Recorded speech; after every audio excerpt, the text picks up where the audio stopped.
Okay, Okay. so I'm going to call the meeting to order at 6:33. And we're going to start by saying the pledge. If you're so inclined, and if not, that's fine. Then we'll have a moment of silence. I pledge allegiance to the flag of the United States of America and to the republic which stands one nation under God, indivisible, with liberty and justice for all.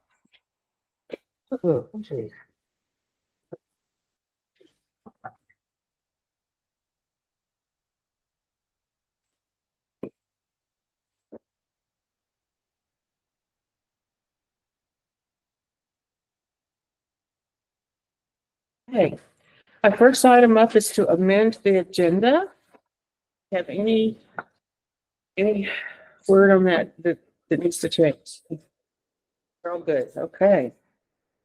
Next up is to approve the previous minutes, which is December 18th. And I was not here, so I'm not going to be able to comment on that. I'm going to abstain, but you'll have a motion. I'll make a motion to approve the minutes for December 18th. Okay. I'll second. Okay, let's have a discussion. Anyone see anything we need to modify? All good? Okay, Tara, how do you vote for the minutes? Aye. I'm abstaining, so I was not here either. you weren't here either. No. Aye. But- Vote. Do we need to abstain? I don't know. You don't even have to approve the minutes. I mean, it would be a vote. All right, You know. okay, so I think we're good. Okay. And the other ones can vote if they say, I believe in the people who are here and say I aye. do. I will vote. Well, I will, okay, then if we can do that, I'll say okay. I did watch the meeting online, but I didn't. Okay, all right. Next up is public comments for items not on the agenda. Yes. Do we have a chair?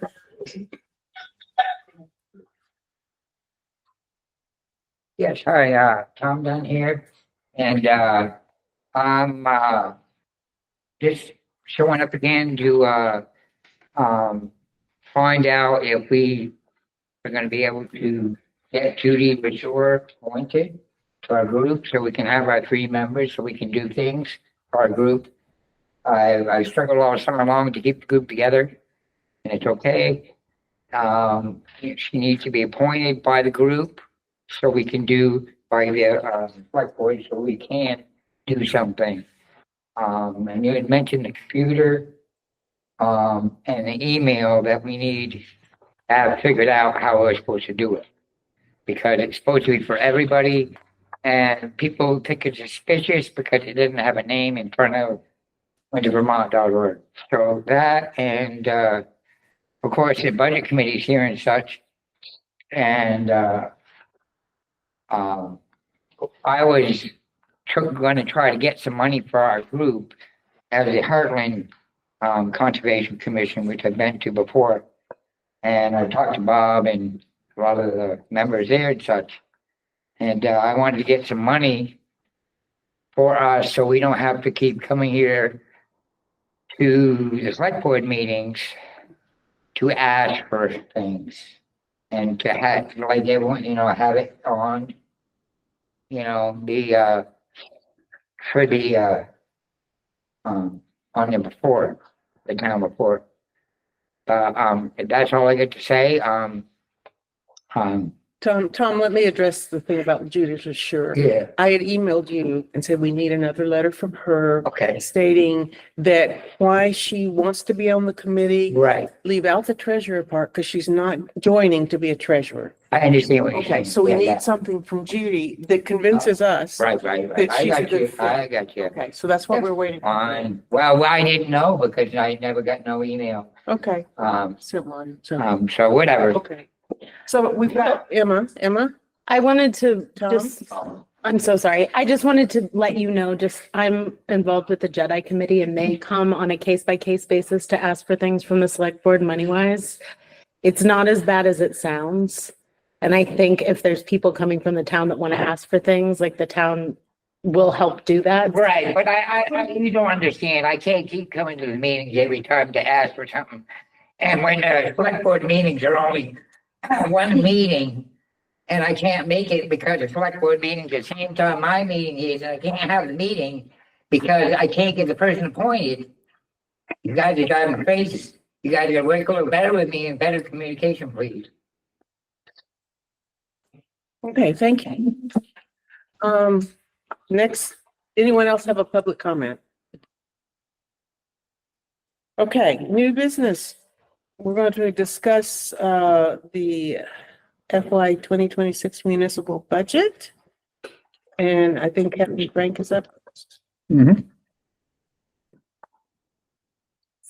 Hey, Chief, how are you? Well, how are you? Good, thank you. Nice to see you. Good to see you guys as well. I feel awkward here. It's one of those unique spots. Everybody, so I apologize if I'm not looking at folks. You all have the budget in front of you, so I'm not going to spend some time looking specifically at numbers. I know you've all had a chance to see it. What I would like to do is take an opportunity to share with you some of the nuanced elements of the department that sometimes don't come through in numbers. I'm incredibly proud of the department that we have. I think one of the unique aspects, and I just had this conversation with somebody earlier today who was involved in a shoplifting incident yesterday.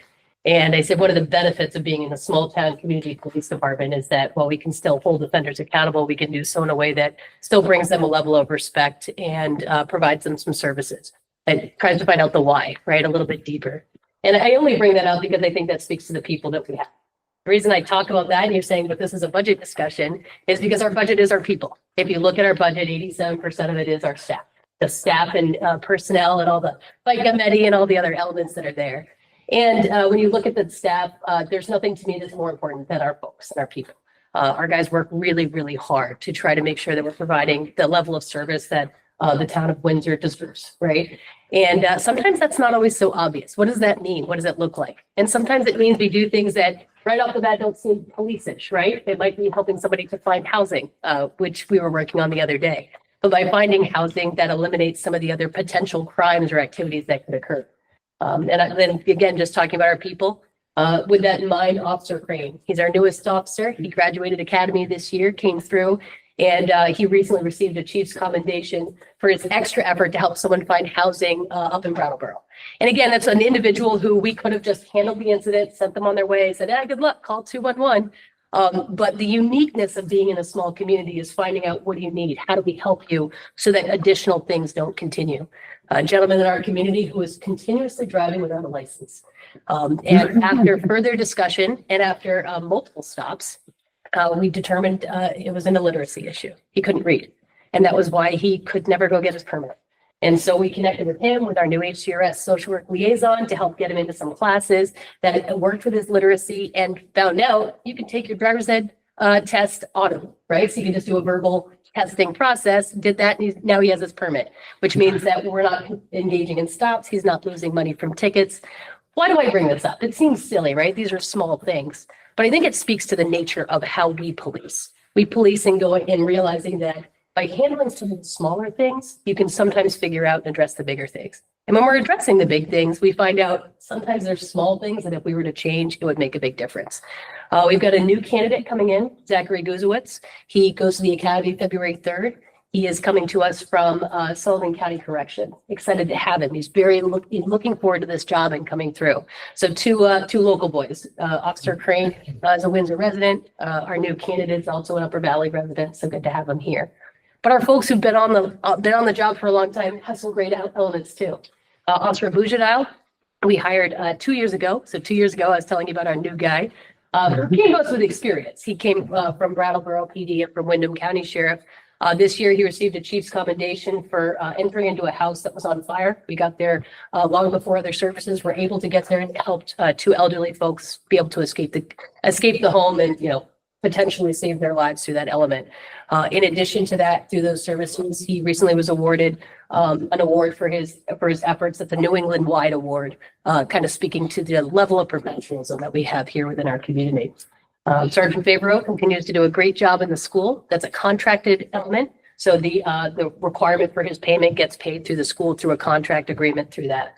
We also have Officer Barry, who's just applied for a detective's position. So excited to work through that process and get that position filled. We recognize that we need somebody to be able to spend a little more time on cases that require a little more work. And that's where the detectives are. Unfortunately, being short-staffed, sometimes there are things that have to go because you have to just immediately respond to calls. That's where my patrol guys come in, right? We have an emergency, we got to send the guy out to it. So we have to back off sometimes from some of those investigative cases that are more proactive instead of a reactive effort. Now that we've got a new guy coming on, we've got some staff really excited to be filling that position. So he's applied for the position, is working through. We're trying to get him some training for that to get him excited and set up. Corporal Condon, who's been with us for a long time, probably the longest in our agency that we've been with Windsor, has really worked hard this year to diversify his skill set in doing a lot of our motor vehicle work and a lot of our direct contact with paperwork service, warrant service. This evening, we're doing our refrain from abuse order service and some of those others. It's tricky in law enforcement because we don't always get to tell people what we do. And sometimes that's a good thing and sometimes it's a bad thing. I probably err on the side of not always telling folks what it is that we do from a statistics standpoint. And that's because I recognize that we're a community where people also have to live after the fact. And so while it might be fun gossip to find out who crashed their car, who got a DUI, or it might be fun gossip to find out, this person got a refrain from abuse order from this community or this town, can also be really damaging. It can be damaging for getting future jobs. It can be damaging for relationships. So what we try really hard, and my direction, I'll take ownership on this part, is to just share things that would be beneficial or advantageous for people to know. We'll report if there is somebody who's doing a home improvement fraud, because we want to make sure other people don't hire that person and also get defrauded. Or if we believe that there's somebody who potentially is a risk for a physical assault on other people, or a registered offender who might have likely reoffend on somebody. Those are the information we share because you as a citizen or as a community member could take corrective action based on that information, right? Now that I know this, I will behave differently or could make a better choice. Knowing who got the DUI or knowing who happened to, have, a fight with their spouse is generally not information we choose to share. Sometimes that makes it hard though, because then people go, well, what are you guys doing over there? It's not a secret. I'm happy to tell anybody who wants to know, and we're welcome to share those records. But we try as hard as we can to also be mindful of our community and the people who have to live here. Our budget is, like I said, mostly personnel, but the additional things we have in there are your basics, your fuel, your training. For us, we have to require to take certain types of trainings in order to keep our police certification. But we also go above and beyond that. We don't just take the mandatory minimum. For example, there's no mandatory requirement that we have any training at all from our police training in mental health or mental health response. We recognize that's important. We know that's important. We're seeing that's a very large percentage of the calls we're going to. So we've intentionally added those trainings in, even though it's not required, because we recognize in our community it's helpful. So dovetailing that with our personnel, we brought on this year an HCRS social worker, completely grant funded, by the way, didn't cost the town anything. But that's been really great. She's only here 1 day a week for a very short period of time. So we only get her for about 6 hours a week. But I'll tell you, it's been really valuable. Even just being able to say, hey, on a Monday, I got someone for you to chat with. Wednesday, can we stop in? Or even, can I get your phone number and have this person give you a call? So it's been a really good resource for us. We've been able to couple that with some other grants. The radio grant for some of our equipment was significant this year. It's allowed us to be able to engage in communication with our nearby partners. And that's important. We can't do this by ourselves. So just like we have to help other communities, they also help us. And it's really great to be able to actually talk to them when they get here. Some other grants we did was training, a lot of training grants this year to send folks out and about. And we'll continue to try to do that to help offset the costs that we have within the department. Our other big costs would be just your typical fuel. And fuel gets expensive, but we've got to be able to get out there and respond. And we try to do what we call as directed patrols, which is just driving around in a community. Sometimes being out there, you're going to see something or maybe deter something simply just by being a vehicle that's out and about. The hard part sometimes is just being short-staffed. We're currently down technically one position, but it's kind of two because we've got a kid who's ready to go, but he's got to go to academy. So for about 4 months, he'll be in the academy and not available to us, but that is a position that's filled. So it's a little unique. We're technically down one, but really 2 spots. He should graduate hopefully by June, and July 1, we'll have him out and about in the community, which will be really exciting. So I can tell a lot more, but I don't want to monopolize time. I know there's folks after me, but I wanted to give you at least a flavor of the department. I know most of you are already familiar with it. And my pitch, as I always say, is come ride with us, come jump in a car, come do a ride along. So you can see what it's like.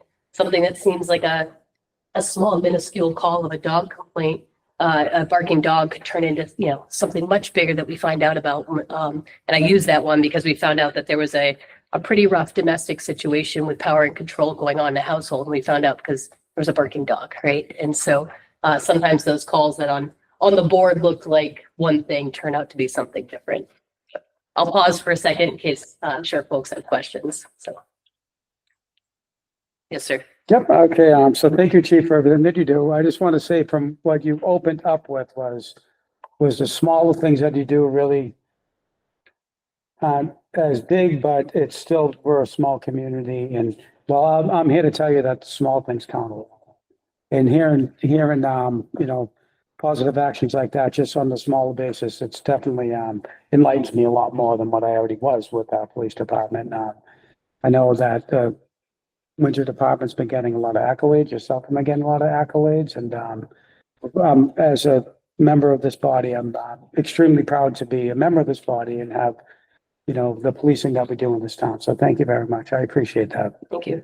You have a great crew.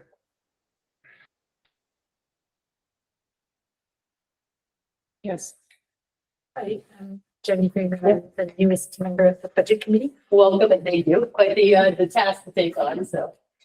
I had two thoughts. One, I also really thought your presentation was great, and I found that the story of small things and giving people dignity in the community is a great story. And I wonder if you would be interested in having it covered by the press, or is that something that you would rather back up? Sure. I think that's incredibly important. And I hope that it's something that we take from all of our departments, right? We all engage with folks sometimes that for us often at their worst. And I think the opportunity to say, I'll use the shoplifting incident today was, we're going to be held accountable, going to make right the wrong, but maybe we can do it in a way that's dignified. And if we can continue to share that, spread that across the state, I'm happy to do so. And my other question was if electric vehicles are in planning in the pipeline. Sure. Short answer is no, but let me tell you, I've done a lot of research, both at my prior position where I was chief of police. So the challenge is a couple of things. I think there will be a day for it, and it would probably start hybrid and then transitioning across. One of the challenges we found, and like I said, I have it all packaged for you. So if you give me your email, I'll send it to you. We have a lot of equipment in the car. So between the radar units, and we've got the computers in the car, and there's a lot of stuff, and the lights and the sirens and all of that. The unfortunate part is that it essentially just destroys a battery. And so you've got vehicles that don't have the ability to have this extensive charging time. We also rotate vehicles out. So like some departments will have one car per person, right, per officer. We don't have that luxury. And so because we are constantly utilizing our vehicles, car 2, which Sergeant Favreau was driving this morning, when he went off shift at 3, when Officer Abujadal came in, he got in the car. So we don't have that downtime to go have a car plug in and recharge. So there's a little bit of a disadvantage there. Also, the cold weather makes an impact on the battery. So between the cold weather, the disadvantage of the lack of charging time, and the absolute battery drain causes a significant challenge. And then there's some other silly things that we don't think about. When Teslas first came out, folks were very excited about it, how it went. One of the challenges is there has to be a seat differential for the cages that go behind. And some of the electric vehicles, their cages they don't have sufficient room for cages. They also don't have a sufficient seat that accounts for things like the duty belt. We're a little wider with all of our gear on. So I'm not saying never, but I can say that we've done a lot of research now, and the type of community and type of policing that we do. We're not just a paperwork service type of department. We're not an administrative only department. Because of the level of patrol work that we do, it just doesn't dovetail well. But might there be a day? Absolutely. I think there might be a day if all of those things were addressed and dealt with. And then the last thing I'll say on that is the few charging vehicles that we did look at that have patrol vehicles, because they have to be what's called pursuit rated, so that If you're being engaged from, if a car is going, let's say I'm in a 40-mile-an-hour zone and the car is going 60, well, I can't go 60 to catch up with them, right? I've got to go faster than that to try to make up time and then catch up with the vehicle. So the vehicles have to be what's called pursuit rated, which is a different level. That really narrows down the electric vehicles available. And so some of those vehicles only have repair shops in New York and Massachusetts. So if a car had an issue, we would lose it for potentially months. But let me give you my email too, just because it's already all packaged, so it's an easy send. It'll say Norwich on it because that's when I was in it. Other questions? I'll just say all of the line item and the numbers are in the book. We can talk about those, after the presentation, if there's specific interest. The information the board has is available to the entire community. There's a link out there that has all the survey results and all the budget numbers there. So whether you're sitting at this meeting or a part of the community and you have specific questions about the numbers, we can discuss that. So Well, thanks, folks. I appreciate it. Okay, Stay thanks, warm Chief. tonight Okay, for thank you, the next Chief. couple of Appreciate it. days. Yeah, yeah. Okay. Okay. James? Okay. Next up is the Recreation Department, James Eldridge. So I'm James. I'm the rec director down at the rec department downstairs.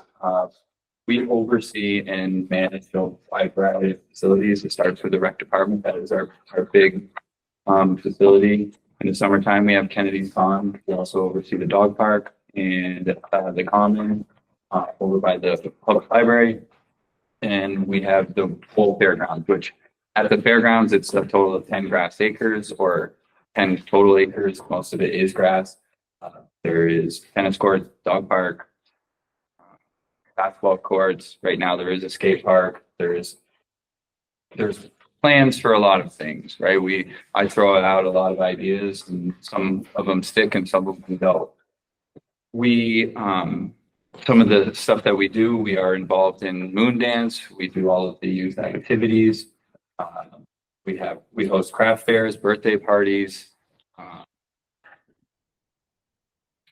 swim lessons, and our big one is summer camp, right? That is basically the only thing that we do make revenue on. We never make revenue. We never make profit. We do make some revenue, but we are not a moneymaker, right? We are not life-saving. We are potentially life-changing, and that's where we're going to stick. My job is, for me, to be the biggest youth advocate first and foremost, and secondly, never make a raw deal for the rec department, and represent the town of Windsor. But I hold true to, I stay in my lane, I stay in the rec department, and that's kind of my passion. This July will be 20 years there, not full time, but as at 15, I started there, and it's been long, right? Right now, I'm getting a little cabin fever. We've been stuck inside, and that's. We work with a lot of civic organizations. So at any given time, and I wrote these down just because I don't want to leave anybody out. We work with the Windsor Lions, the Windsor Legion, the Windsor Coon Club, the Windsor Elks, HCRS, Girl Scouts, the Foundation School. The golf course has meetings at the rec, and there is definitely more. This civic, help me here. That guy came civic. Tactical civic, yeah. tactical civic showing that they were there for a little bit, and we kind of, they do their thing. We're just a facility to host it. A couple of things that we've been doing, and just today I got an email starting Friday. 2 kids from the Foundation School will be coming. When I was a kid, we had Bob and Bertha. They were a deaf couple. They would volunteer and do cleaning. They would take out the trashes and sweep the floors. And so they reached out to me with a couple of kids that are looking for life skills, and they're going to do a couple of days a week. That is something new. I think that's important. We threw around the idea today. We don't do a lot for our seniors. And yesterday, the seniors now are, a lot of them are my old teachers or my friends' grandparents or, you know, people that are aging that were younger when I was a kid. And so Dick Boudelier came in on Monday. He had, long story short, he had heart problems. He needs to do something. It's cold out, so he's coming in and walking. And some of the bad things about my job get overshadowed. And then this happened yesterday, and my gear started changing. He came in and started walking. Joe Dart came in, a gentleman that lives in town, and they worked together at Goodyear for many years. They started walking around. They hadn't seen each other in 10 years. And they were laughing and talking. And it was like, why can't we offer Tuesdays walking at 10 o'clock for senior citizens? Why can't we have a puzzle group? And so, like I said, some of these things stick, some of these don't. But it definitely inspired me. That and just doing the little kids girls practice, it kind of made my job worth it this week. And you get a little bit of a humble pie sometimes, and those two things where he's 82, how many good years does he have left? And I just think we can be that guy to fit. In a typical week, say November, we had in 1 week, it was voting. There was the Saturday before voting was a basket raffle for Easter Seals. It's an organization, they give out scholarships. And then that following weekend, we had basketball practices all week. Then that following weekend was the craft fair. And I don't know if anybody went to the craft fair, but I went by, it was very, very, very busy. And so we see a lot of foot traffic on Saturdays. There could be anywhere from 500 to 800 people for our Saturday morning basketball. It is jam packed. We do all of our own cleaning. The 3 full-time staff members do all of our own cleaning in the part-time help.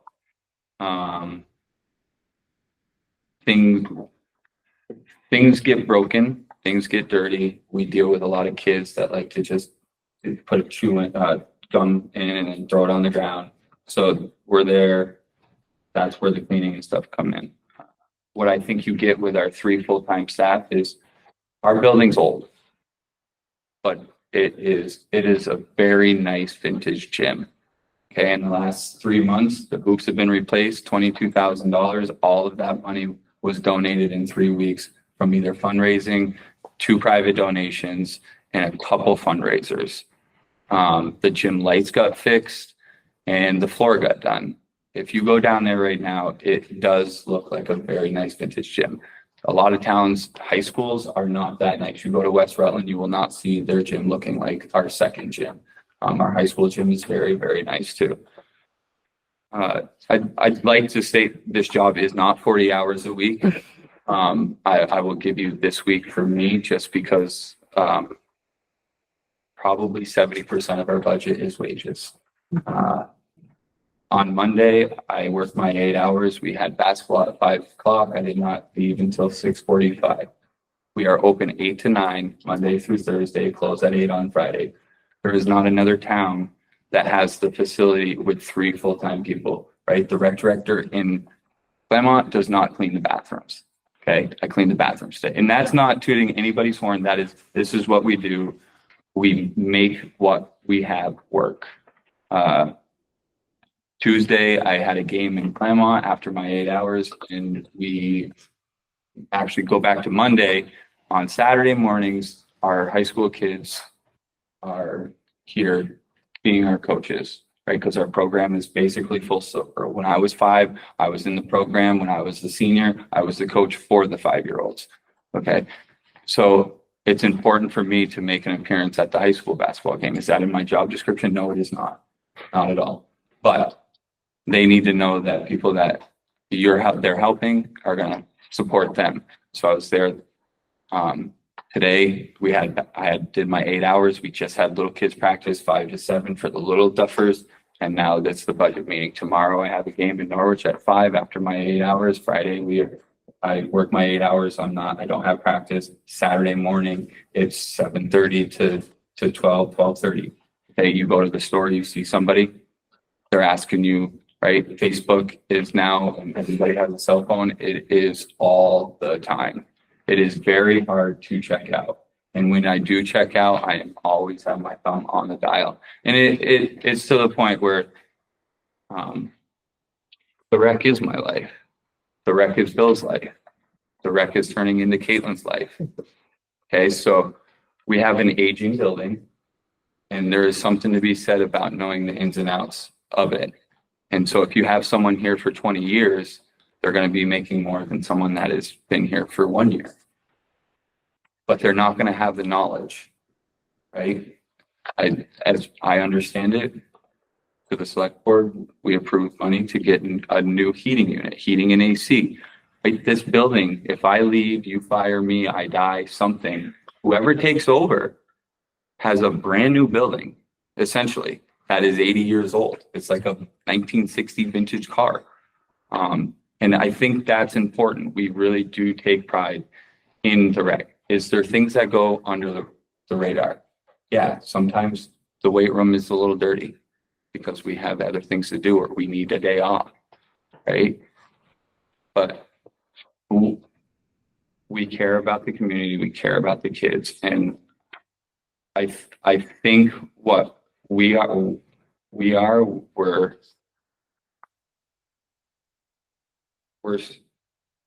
motivated to make everybody, especially the younger kids, good people, kind people, and sometimes not always. Everybody's here to learn, is what I always say, especially for the little kids. If they're not learning, if they're not making a mistake, they're not going to learn, right? The only reason why I know how to turkey hunt is because I know what not to do. And I think that's the approach a lot of people I know have. They're smart now because they weren't so smart before. And that's okay. So I'll just go down and say what these things are for, just because I think it's important. So the wages are for the full-time wages. What do we need? Where do you find this in our book? Good question. I don't have a book, so I just I'm not printed. saying it till today. I found the I mean, Oh, now stop that. what page are we looking? The whole budget's in the front of the book. Yeah. You're talking about expense line, right? Yes, sir. Okay, so we're gonna get to the Next. rec department for expenses, and we're gonna go to, It has like a cover page that says rec It department. doesn't. I'm asking kind of, because I see one oh, that says yeah, winter. there's two, probably the easiest way to see the budget is turn to page 20 in the front, page 20 of the budget. In the front section.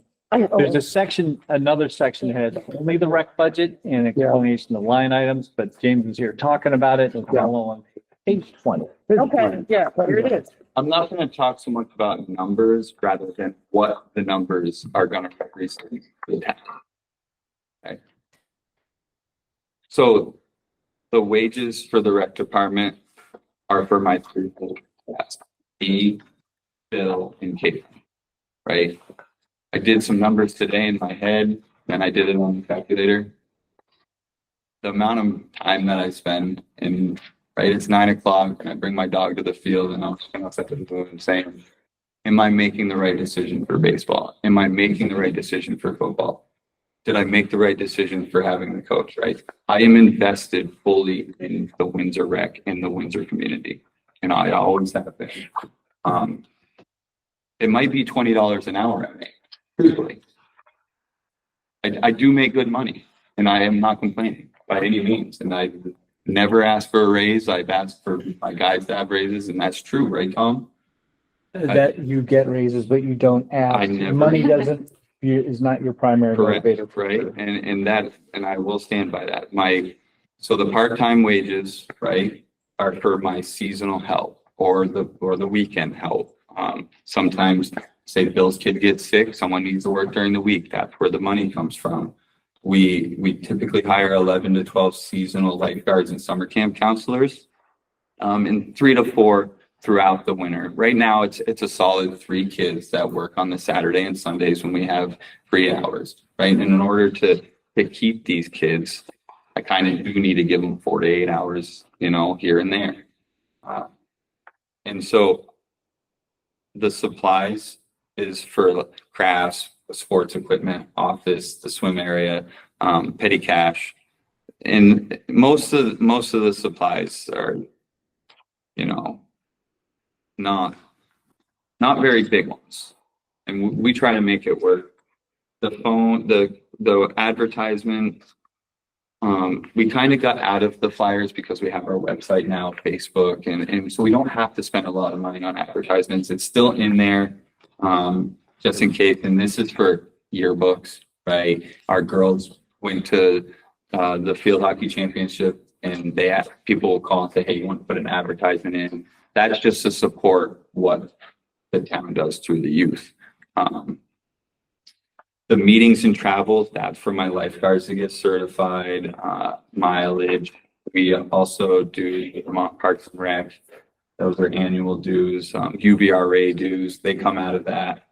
The UVRA is the Upper Valley Rec Association. I am the treasurer of that association. Every year we pay, I think it's $100, and we go out to dinner once a year. And that's really what that is, but that has nothing to do with it. The UVRA is separate from the rec department. It's just community programs would be like our Easter egg hunt to pay for the candy. Years past, like last couple of years, like I said, Facebook's been great. People have been donating like crazy. We don't have to buy much. We do offer a haunted house, and so that takes up. But we're in pretty good shape. The program revenue offset. So that's for anytime someone pays, the kids play basketball, my officials get paid out of revenue offset, right? If we need new basketballs, that's where it comes out of revenue offset. So anything that we're taking money in for and we need to spend money comes out of that budget. The MyRec software is our software for our programming. It's kind of held the public accountable. It's way easier to organize, and it frees up time for us to do a little bit more, especially since how every year we seem to add something that needs more upkeep, like the dog park, right? It needs a little more upkeep. We have to go up and the fence holds in. We do all the fall cleanups. The only thing we don't do with our facilities is we do not mow. That's about it. But the mowers don't pick up sticks. They don't pick up leaves. They just mow the grass.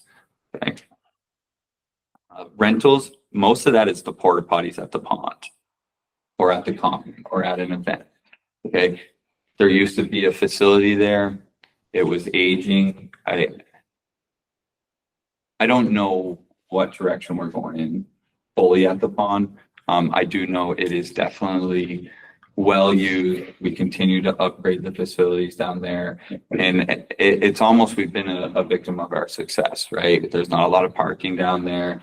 A lot of the people that have troubles with our rules are not locals, right? And anytime we're seeing more success too, because it's got the outdoors is drawing people there in the summertime. They're driving because I talked to a guy, he needed child's Advil. Brownsville Banter and Butcher, so he drove by. They were here for a week. After they saw the pond, they were there every single day. Okay, there is no other place. We went to Maine. There is no other town, no other place that has outdoor diving boards, that hire lifeguards, that have dogs, that have floats in a beach. That is free, right? And currently, we do not charge. The only thing we charge for is swim lessons.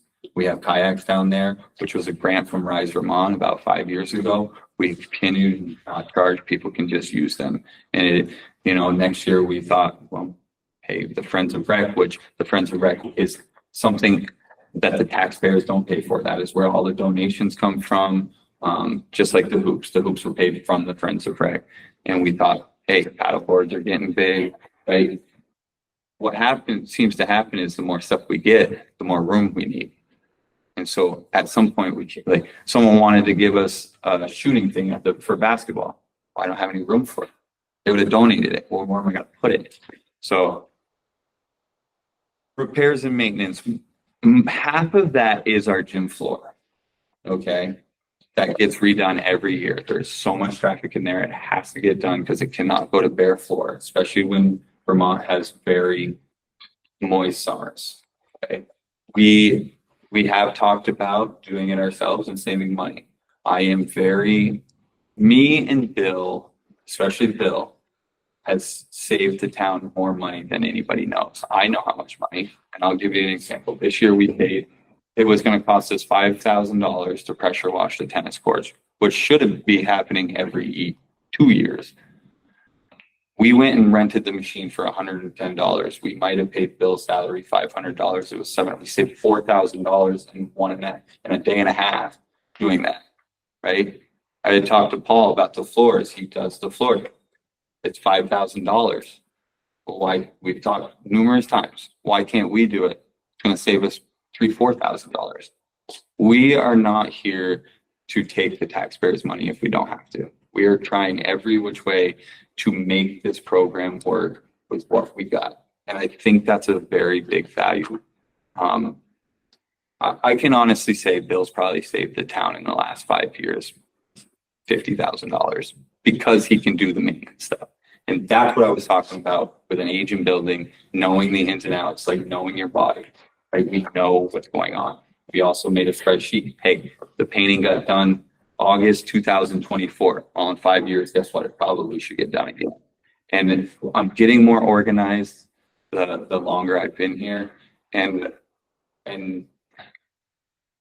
I still have room for improvement. I know there's things that we lack. I am aware of this. But the things that we do very well. The other things that come out of the repairs and maintenance, tractor repairs, we have a tractor, painting, cleaning, a little bit of the cleaning supplies. We have a floor machine that the floor has to get done. I mean, we did it yesterday. It probably should be done today, right? But we can't get people off it. And we can't do it when people are here. So in the wintertime, it's probably every 2 or 3 days. In the summertime, it's probably every week. We just don't have a lot of traffic, dirt traffic, right? But in the winter, it gets nasty. The capital lease principle is for our treadmills and our ellipticals, our weight machines, anything that has wear and tear, they need to get replaced every 5 or 6 years. The last couple of years, we've been penny pitching there. We did not fully use that, and last year you see that was left in the budget. Okay, I've only been over budget 1 year. That was because it was COVID. It was because we were over revenue. I needed to hire extra staff because we had extra kids trying to get into the summer camp program, and basically it was a wash. Right, more revenue, more on the budget, but it wasn't like it was a neglectful thing. And then the interest on the loan is $500 usually. That says 4, but I have given Mr. Marsh a number, and I think that number for what in all reality, if stuff needed to cut, I have an end number, and I think it would make it so we would not sacrifice any of the things that we do. It would be the same quality, all the same stuff. But this is ideal for everything to run without having to stress people out and give headaches. I ask for support. I know a lot of people with kids use the rec department and they enjoy what we do. There is people that don't. But if there's any questions, concerns, I have most of the answers probably. If not, I'll find them. Yes. James, I want to thank you and the small team for everything that you do. Yeah. I mean, what the three is do is, it's remarkable. I'm so impressed with our rec department. Not long ago, my stepson Nick, his boy was going to play some basketball. He's from Heartland. I says, "Oh, he's going down to Windsor," and I see, more and more people use it. What you do at that rec is not just for our community too. It's community, it's surrounding communities also, which means a lot because that makes us the nucleus, and people come to Windsor, and that's exactly what we want, is the attraction. And I can't think there is not a greater attraction to our town than the rec department, and that is 100% because of what your team does, what your crew does, what your part-times do, what your, how you're masterfully, going about doing what you're doing to try to save and produce is extremely impressive. And then just your history of, you know, being in Windsor and coming through the ranks and being a part of and now directing the rec department. We're pretty fortunate to have you folks. I just want to thank you. Oh, and I didn't touch upon it, but there's no another like Lebanon doesn't have a facility. Like Claremont has a facility, but they have a lot of people that use it. Heartland has a facility, but not a basketball court. You can't access everything Yeah, in all those Norwich. places either. You can't. Norwich has a little office in the town hall. Right? These kids can come over after school every day, and we have a ton of kids that come over. The way I understand it, back in '96, when they tore that building down, they saved that because the principal in Heartland said, you are not going to build that for the money you got into it right now. Like, there's no way. And so whoever that gentleman was, I don't know who he was because I was 6 years old, was very smart. Yep. And I've probably benefited more than anybody, right? At that rec department. I was in the program. My old boss, Harry, was not in the program. You know, I then worked there and now I run it. So it's like everything else. Todd Aiken is the varsity football coach in Springfield. He's the driver's ed coach. I mean, the driver's ed teacher. He's invested in Springfield. I am invested in this town. I am not a transplant. I do care for everything. I like your looking for seniors idea. I do. And- Yeah, and yeah. It's incredible. I'm open to most ideas. I would really, yeah, it was something. I really enjoyed what I saw yesterday. It makes the job worth it, right? There's certain things that make it. Giving out summer camp scholarships is one of the best days. When I call those people, they're so grateful. Things, what I saw downstairs, the little girls, the boys drove me nuts today. I'm not gonna lie. They were like high strung. They went back to school. I don't know what their deal was. And but the girls came and they were super sweet and they were. I'm pretty honest. No, that's good. The girls, they were listening. They looked 3 times better than 5 weeks ago. And we're getting more organized. The more we learn, we know if kids aren't learning, we're teaching it wrong. Right? As soon as we switch our language and then it clicks. It happened one time. We were teaching how to box out. We told the kid wouldn't understand. We started telling him he's the peanut butter and jelly and the peanut butter and jelly sandwich, and it clicked. Just like that. Because you have to get on the kid's level. Can't talk like an adult. But that's from experience. That took us 10 years to figure out. I don't have anything else, but I'll just, as part of the conversation, the senior walking, it's pretty common that I get requests from different people in the community that say, we need to have blank. We need a senior center. We need a youth center. We need an arts center. And it seems like a lot of the focus goes to who can give me the money and where can we get a facility? And every single time I say, just go talk to James. Don't worry about the building till you know if anybody actually wants to do it and put together a curriculum. And James, like the senior, start there. You end up with so many people walking around in the gym that you need to get your own walking gym. You can figure it out from that point, but it's a really low cost way to test out an idea to bring people together, whether it's physical activity or just congregating.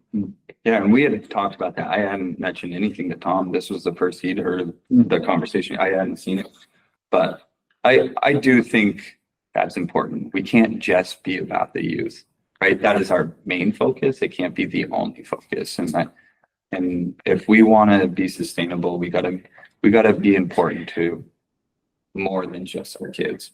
Right? We gotta be important to everybody.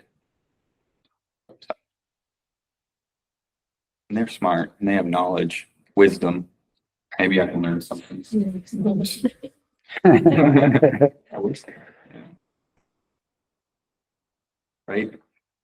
Knowledge is knowing that a tomato is a fruit. Wisdom is knowing that you don't put it in fruit salad. You know?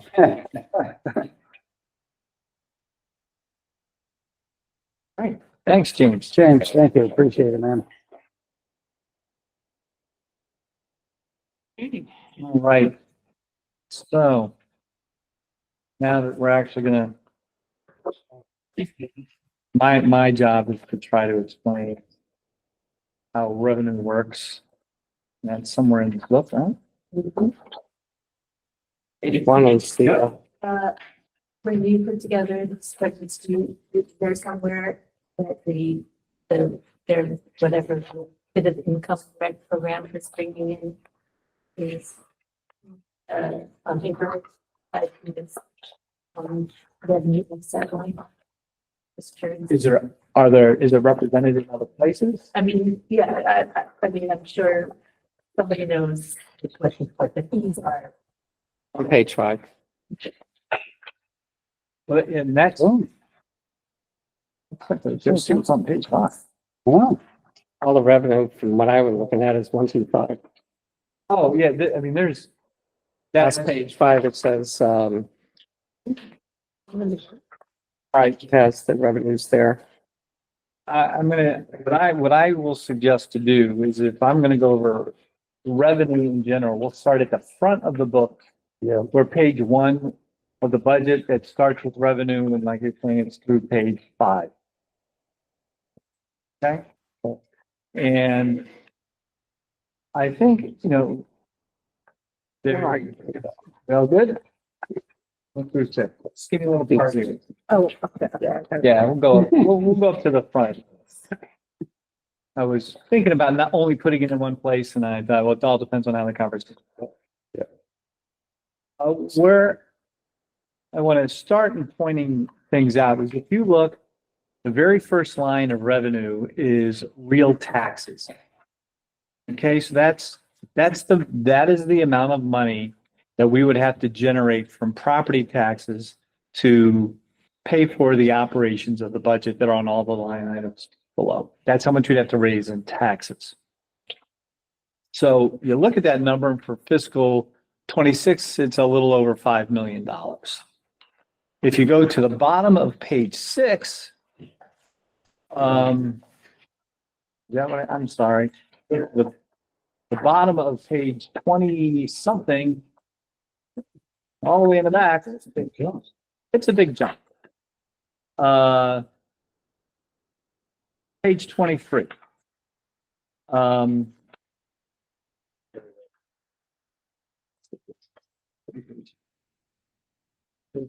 We're gonna go to page 22. There's a purple line that says total general fund. And for fiscal 26, that's a little shy of $7 million. So what that means is it's going to cost about $7 million to run the town. But I don't want to say only, but we will need to raise $5 million in property taxes. That means $2 million comes from money that is not property taxes. That's all the fees, a little stuff like the clerk's fees, or bigger stuff like the rec fees, to much bigger things like our ambulance revenue and contracted services with surrounding communities for things. So that is extremely rare in municipal government. Usually you have property taxes as your only source of revenue, and then your dog licenses and little things like that. But the fact that we are in the ambulance business, and we can go through that next week when the chief is here on, does it make sense to be in the ambulance business? But contracting our police service to West Windsor, contracting with the schools to be the SRO, those things go quite a way to offset all of the other things that are in the budget. So that's like the top end, that it's not all taxes. Where that can impact things is we may see an increase, like in this instance, it represents an 11% increase in revenue, this budget does, but that represents a 15% increase in taxes. Well, why is that? Because our outside revenue essentially stayed flat. So the entire increase in expenditures had to come through the taxation side. So everybody would. Yes. Okay.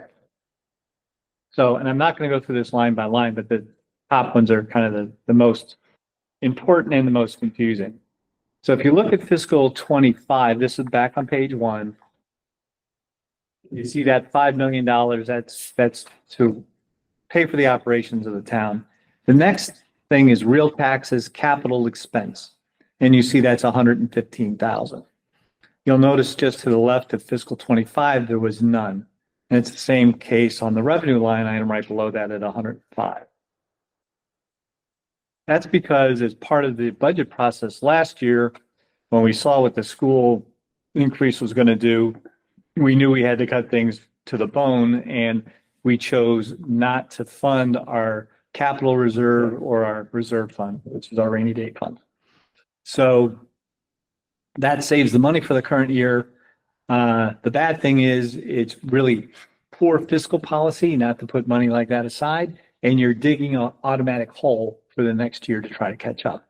So $220,000 of the increase in spending is just those two line items because it's budgeted to go back to the prior year's level, fiscal 24 level. So the next line after those is it says real taxes voted separate. That is the amount of money that would have to be raised to support all of the outside agencies that are voted on separately. Yes. So while we're discussing the budget, we don't discuss those things because that is not in the purview of this group to decide to spend it or not. Those are brought directly to the people. If they pass, we adjust the tax rate to cover that. If they don't, we adjust the tax rate that way. So what we have seen so far, we're seeing about a $25,000 increase in the request. I think that's going to end up being a bit more. This is a year. This is what the rules are for that. If you don't ask, if you're an organization, we'll pick the library. Everybody likes the library. If you're an organization and you want the same amount of money as you got last year, you don't have to go out and collect petitions except for every 3 years. Yeah. If you do want to ask for more money in any given year, you have to go out and get petitions. And I believe it's somewhere around 130 or 140 signatures you have to get. So we started this rotating however many years you have to do it during COVID. And it just happens to be this year, I think everybody needs to get signatures. So they're all taking that, shot to say, well, if we have to go out and get the signatures, we haven't asked for more money for some time. So we're going to ask for more now. So those requests are due in a couple of weeks, but we have it budgeted as we do. You okay? Yeah. Okay. Okay. Now it gets to be a little more wonky. Pilot, that stands for payment in lieu of taxes and current use. So that's $235,000. There are written explanations of these programs.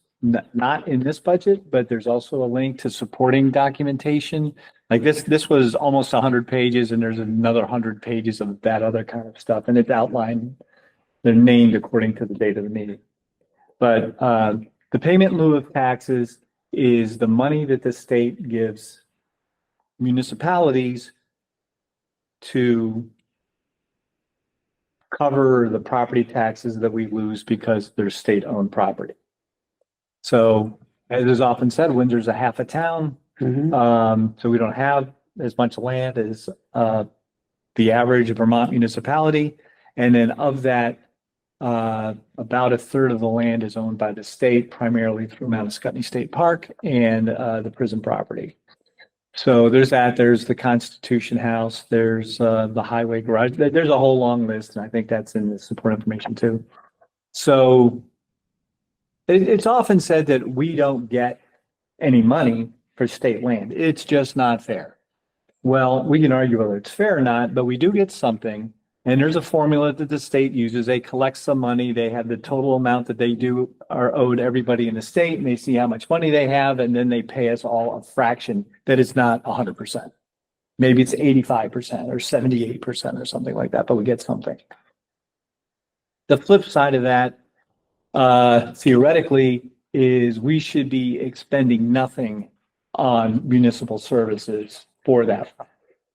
So we'll just say it's a low overhead to have it in town, but we also can't use it to develop it to increase our tax base or anything like that, but that's what that line represents. Current use for those, who aren't familiar, if you have over, I forget how many acres, you can apply for a current use where you have to have a professional management plan to manage your property to keep it in a productive natural state. The rub that happens there is there's a lot of current use land that is, whether it's forested or farmed or used for pasture land, people will post it. Can't hunt, yeah. Yeah, so that's one of those things. You're taking some of my tax money, my income tax, whatever, you're giving it to somebody so that they keep their land in a natural state, and then you're telling me I can't go on it, even though I'm paying part of your property taxes. That's an argument for the legislature, not for here, but that's where that comes into play. And the idea is to keep Vermont in its rural condition. What percentage of our land is in current use? That I couldn't tell you. I can get that. It doesn't, I just thought in general. I mean, Yeah. I'll find out that number is probably somewhere. It's a fair amount. yeah, okay, that's what I wondered. Big tracts of land. Big tracts. Okay. Okay. And I just have one simple question is, the current use, is that, I keep hearing that's somehow tied in with the school budget also. Is there something to do with that, with the school budget? Current uses also connect with the school budget? That's why one of the reasons why the school budget bloated a little bit more, and they're taking a look at that, or am I wrong? I I've heard have they're heard trying to untie, I think it was current use away from the school budget. maybe to help reduce. homestead rebate. No, it wasn't homestead. No, it wasn't. I mean, Let me look into that. I'm not sure how the state comes up with the money to reimburse the town. So the idea is There it is. we're going to reduce your property There it taxes is.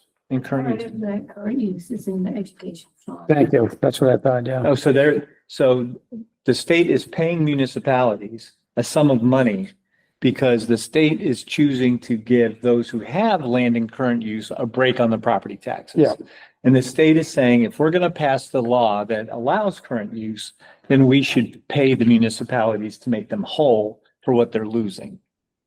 I don't believe that we get the full value back, but again, it goes into, it should be low.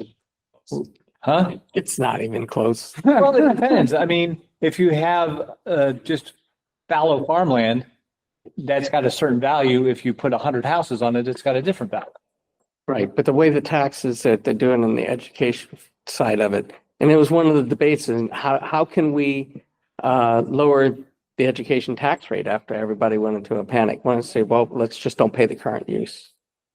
So this line item would have become zero for everybody. Mhm. But that's our money going in that they divide it up and then take a small fraction of it and send it back. Yeah. If they just let us collect this money from the property owners on our own, there would be no issues. We would get the value of the tax rate for the property, but if it's this Right. crazy convoluted, and what it means for every dollar that's dealt with, it's got to be administrated, it's got to go through this. So it takes $1 and there's chunks that keep coming out for each department, collection and administration, paperwork and figuring all out. And by the time you're down to 50 cents, and then they're going to give you a piece of what's left. As an example, don't quote those exact numbers, but that's government and that's how it's working. It's just slicing the pie up and it's not getting back to the people. And it's all being kept from Montpelier. And if you just look at the numbers in a lot of this, it's disproportionately going to the Burlington, Winooski, and those areas. I mean, almost all of it funnels up there. And that's all they care about because that's the economic zone for the state. That's how it works. Are other states doing this? Are we the only? Probably not. I'm not going to say, I don't know how prevalent it is.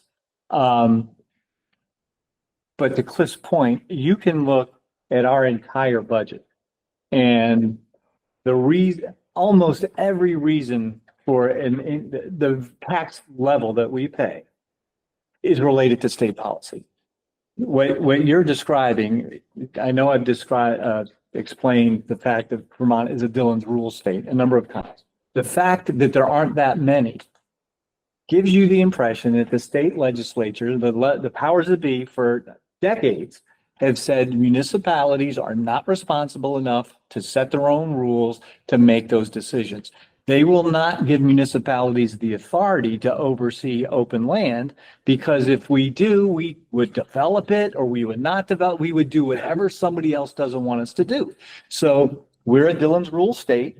We are not allowed to develop land as one example. The state says, we don't want development. Like when you wonder why there's no housing and whatnot, it's a whole different conversation, By design. but Pretty obvious. reasonable people can disagree on whether or not it's good to keep all the land open or develop it all. And there's plenty of examples of really bad things being done both ways. But I'm just saying the rationale is the state decided that having open space is good. They want the people who are going to do that to manage the land. You don't get to just say, I don't want to develop my 150 acres of forest. You have to have a forest to come up with a management plan. For that ability, we want you to do that. So we are going to reduce your property taxes. Yeah. And it's a significant reduction. So you get a reduction. We have more open space. The state says, we're going to do some voodoo that we're going to take your money, no matter where they get it from. They only get it from us. And we'll give you some of it back. And that's how it works. Yep. And it is still related. Where I caution our residents anyway on that is they do the same thing with education. Round numbers, the school budget is $16 million. Round numbers, Windsor pays 6. West Windsor, I think, pays 2. So we were at 8. That means $8 million is coming from other places in Vermont, other people's pockets, some of our own through our sales or income tax. But we are also a recipient of a lot of that. If you go just next door to Heartland, they will tell you it's not the same there for their education taxes because they are paying, they have an elementary school and they're paying a whole heck of a lot in education sense because they're a sending town and we're a receiving town. All of it, though, is just taking money from here, putting it in a blender, and having somebody else that's not us decide to want to give it back. Yep. I think the part where we're seeing some frustration, and the board has been very good about being much more involved with our legislature, is laws are passed, and they will tell you, and they have told me, they don't have the time to see if any of their laws have the impact that they were intended to have when they passed them. So year after year, things pile on. I don't think it was until education hit. And the education tax made the legislature feel the same pain as you do with a property tax. If they raise the income tax 0.25%, you don't know how much more at the end of the year. You can't see that. But when you get that bill that says I paid $6,400 last year and I'm paying $71 this year, there's no question what you paid. The legislature has always been protected from that accountability. Last year they weren't. So to that point, I'll use that to just segue. I've been in contact for quite a while with the school, and the school has let me know that they expect their tax increase this year to be about $0.01. Okay? So we'll say flat. My narrative is last year, the school budget went up 7%. Their taxes went up 19%. This year, the budget's going up 7%. It's going up nothing. So you tell me how that works. I'm not going to question it this year the way I did last year, but there's voodoo going on Yeah. up in Montpelier. But keeping that in mind, last year when, this group, I think, really put the screws to the budget, we're all getting by and doing fine. But we certainly did without things during the year. And we certainly did without putting any money towards our savings to help the town absorb to the best that we could what the school budget did. This year, we're going to have a little bit of breathing room there because of the school is not going to contribute. So our taxes are about 50-50, school and town. So if whatever tax rate we look at as an increase, you basically cut that in half, and that's what an average tax bill would go up. Good. So, Wow. That's breaking news. The rest of the line items here, there's a couple of other pilot lines. We have some facilities in town that are legally nonprofits and tax exempt, and they voluntarily choose to pay a sum of money because they do take advantage of some municipal services and they feel it's, their obligation to pay. And that gets you through how the property taxes work. The rest of these line items, for me, they're pretty straightforward. When you look at the town clerks, I think everyone knows what a dog license would be for. Town treasurer bills. See, line in their cannabis local fees, we do not get those because the legislature said, no, you can have those businesses, but you cannot get it. Tax sale expenses. We can have, like if you look back to fiscal 23, we had $27,000 tax sale fees. There's tax sale, that's tax sale revenue from fees, and then there's expenses associated with that. The town doesn't make any money on a tax sale. We collect the fees that are owed to us through back taxes or utility fees, but anything above that, we have to return to the property owner. So. Restoration fees, what is that? Restoration fees, we get a sum of money from the state. Okay.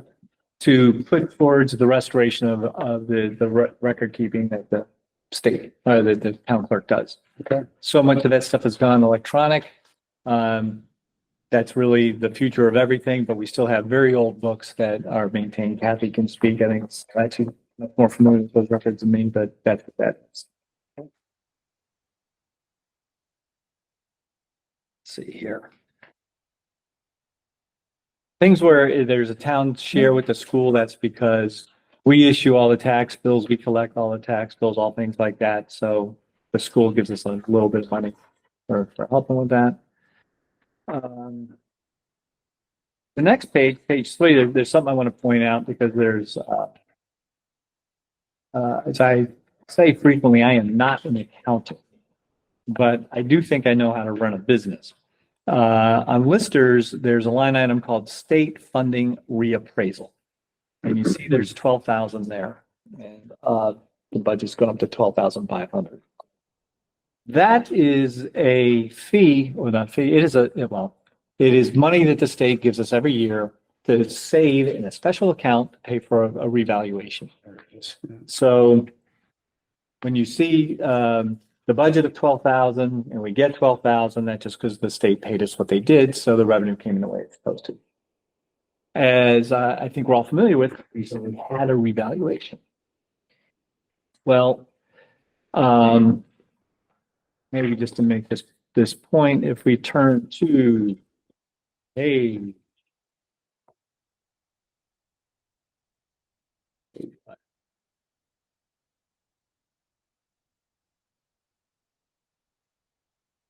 page 11 of the budget. If you look near the bottom in the lister section, there's a property revaluation expense.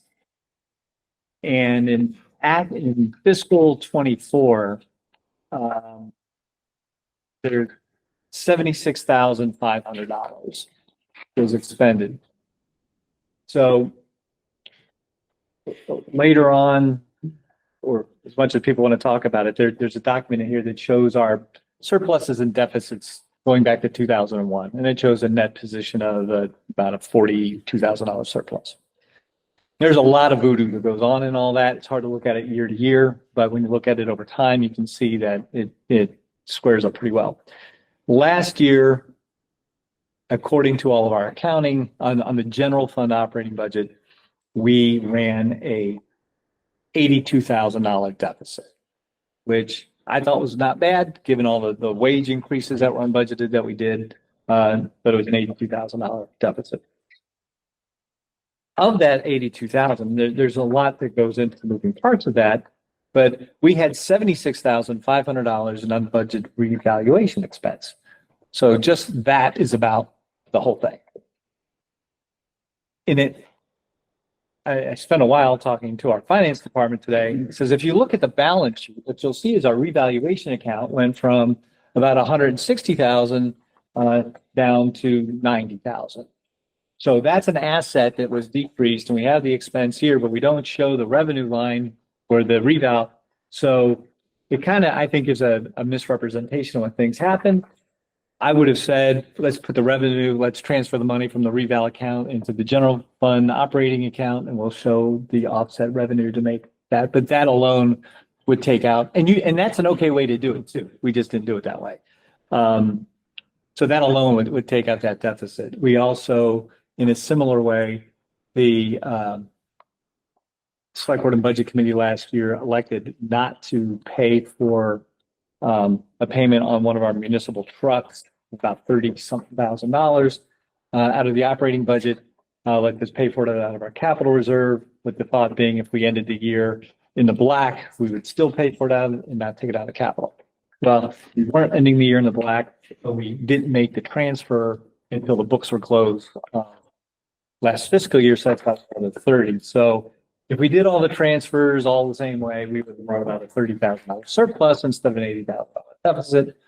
Doesn't really, it just is things you keep in the back of your mind as we go through all this. As we get back flipping pages to the revenue stuff, where last we left this.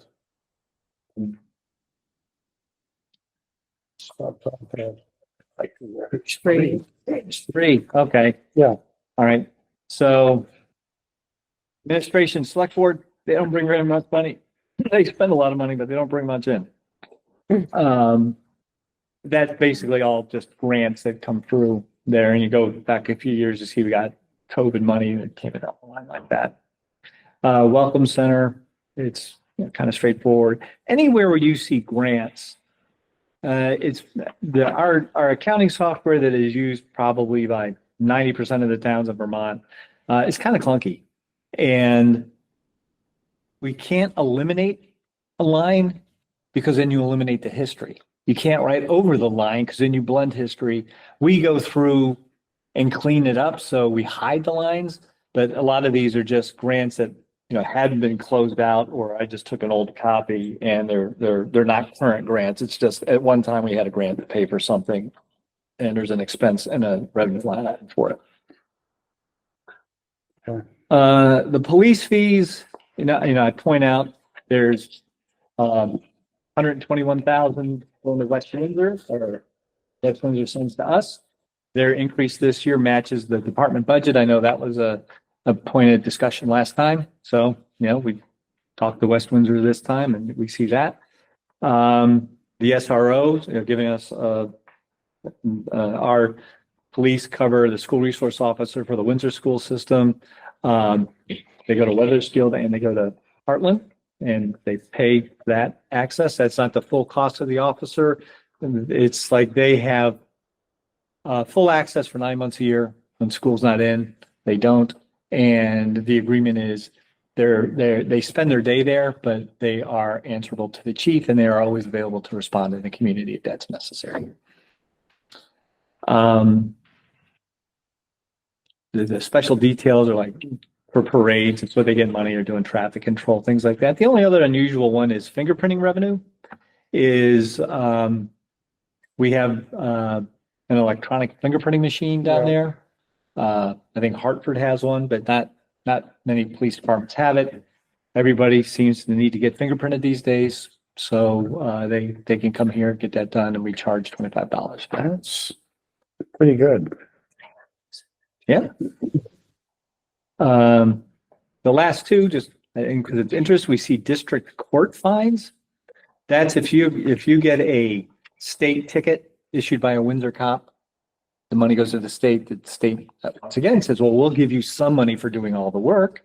But the parking tickets, they are municipally generated.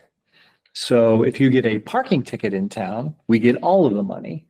I think the board sees how many times we waive the parking tickets. There's an opportunity to tell your story. You do that. And generally every first offense gets waived. those who, I think a reasonable person would say, why do they keep getting a break? Don't get a break. So, but anyway, that's the difference between those two kinds. So Tom, how can we anticipate how much that's gonna be? Driving revenue, right? Yeah, it's, I mean, $300 more. basically, it's an average. Okay. Like a lot of these things, like we can't tell that any more than we can tell how many we're going to get for marriage licenses. Right, Right. right. So, we'll Okay. go back and take the actuals, for Alright. overtime, and it is what it is. Okay.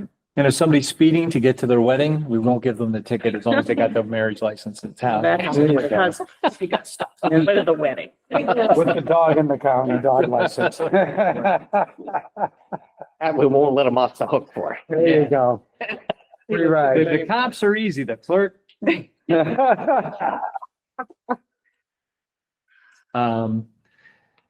Moving down to ambulance, the contract line item is municipalities are required to have a designated, emergency ambulance service for 911 calls, so they know who to call. We are the designated service for, a good portion of Heartland. Hartford takes the other side, Plainfield, Cornish, West Windsor, maybe somebody else. Anyway, we charge a per capita. The town has this many people in it, we'll charge you $11 or something like that. And that, they pay that to have Windsor guaranteed to respond to their 911 calls. And then we also get paid through the insurance for the work that we do, but that's what the contract line item is. Ambulance patients is, what we anticipate to bill out for, whether it's 911 calls or we do a fair amount of transfer service, taking somebody from Mount Scottney to Dartmouth or from Dartmouth to a nursing home, things like that. I got a call today from a gentleman who lives in, the Scottney nursing home. It's at the corner down there at the big intersection. And he had to get taken, from the nursing home to a Scottney and then from a Scottney to Dartmouth on Christmas Day. And we had, I think, 3 high-level emergency transfers and a fire in Heartland all on Christmas. So all those folks who were saying, hey, I'm getting double time and a half to not have to work very hard, they knocked it out. And this guy went out of his way to call me to let me know how impressed he was with the service. He had been a policeman in New York City and his father was a firefighter.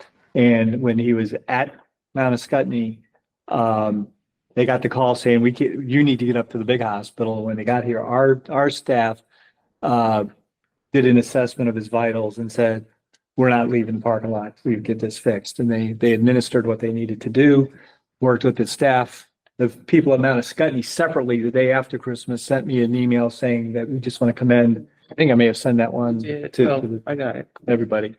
So, Yep. yeah, kind of like what Jen was talking about. Kevin, I'm sure is going to have some of the same stories. They're not in the numbers, but that's the kind of stuff that happens.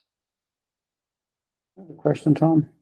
Ambulance patients, so the revenue, let's look at FY 24, 1, 2, 30, 1,200,000. Is this money, billed out or is it money received? Because No. we know that there's definitely, you can bill but not receive. Right. That's the next line item That would be down. the, Like, Estimates. yeah. So there's two Okay. kinds of adjustments. Yeah. We bill out what we set our rate. We can charge whatever we want to. Obviously, Sure. there's a market that dictates what you can do. There's, generally speaking, private insurance companies will pay the rate as long as it's a market rate that's reasonable. Medicare, Medicaid do not. They pay significantly less. There's no negotiation. We can't say, well, what's your insurance? You know what, we're not going to take it. So that is that bigger number, like the around 400,000. That is the write-off that we anticipate from those types of Yep. calls. The line underneath, prior year bad debt. There are people that have no insurance, pass away, a whole bunch of reasons why they haven't paid. We every quarter we look back a year And if the same quarter the prior year has an outstanding balance, which is fairly consistent, somewhere in the low $20,000, we just write it off the books. That had been something that years back wasn't done. So we had this huge receivables of absolutely no way to collect. But on a balance sheet, it looked like, oh, yeah, we got a great big asset. Look at all that.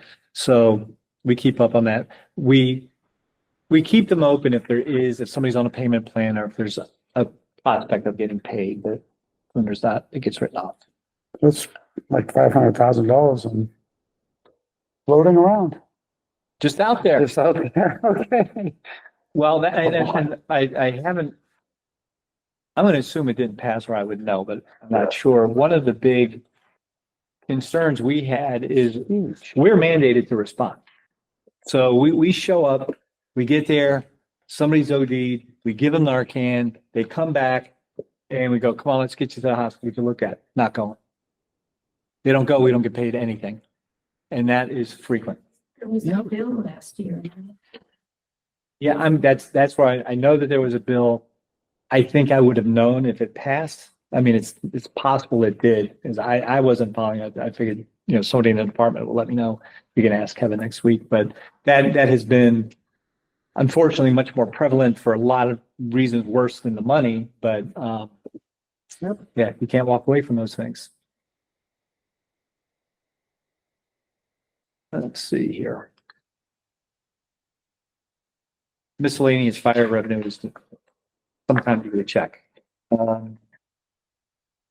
And that's, something that I'm sure Kevin will talk about. It's money that doesn't flow through here, but, we just paid a bill for a little over $200,000 for emergency radios for police and fire.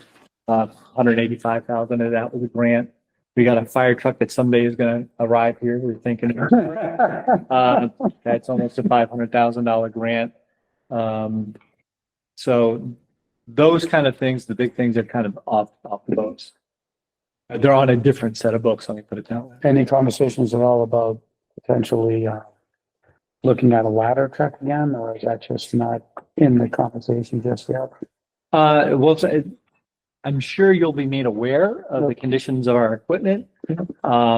We haven't basically, but we're on any of the equipment. It's how do we ensure that we can respond to our emergencies? Yep. That's a lot of mutual aid. Right now, I think we still have it. We've made an agreement with Heartland for them to keep one of their trucks in our garage. Right. So, and that's no cost. So we do that. We have an agreement on how response would happen if we need a ladder truck. Sorry, we don't have a ladder truck anymore. We have an agreement with Weathersfield on how to handle a fire that would need one. So who staffs those? If we're keeping Heartland's truck in our garage, staffs? Oh, we do. Okay. Yeah, we have an insurance, right? Like we did all the things. It's like you keep it here. Okay. And it's beneficial for both of us because it's not uncommon. Like on Christmas, when there's a fire, Yeah. we're the first responders to many of the surrounding towns just because we're the only paid people. Yeah. Yeah.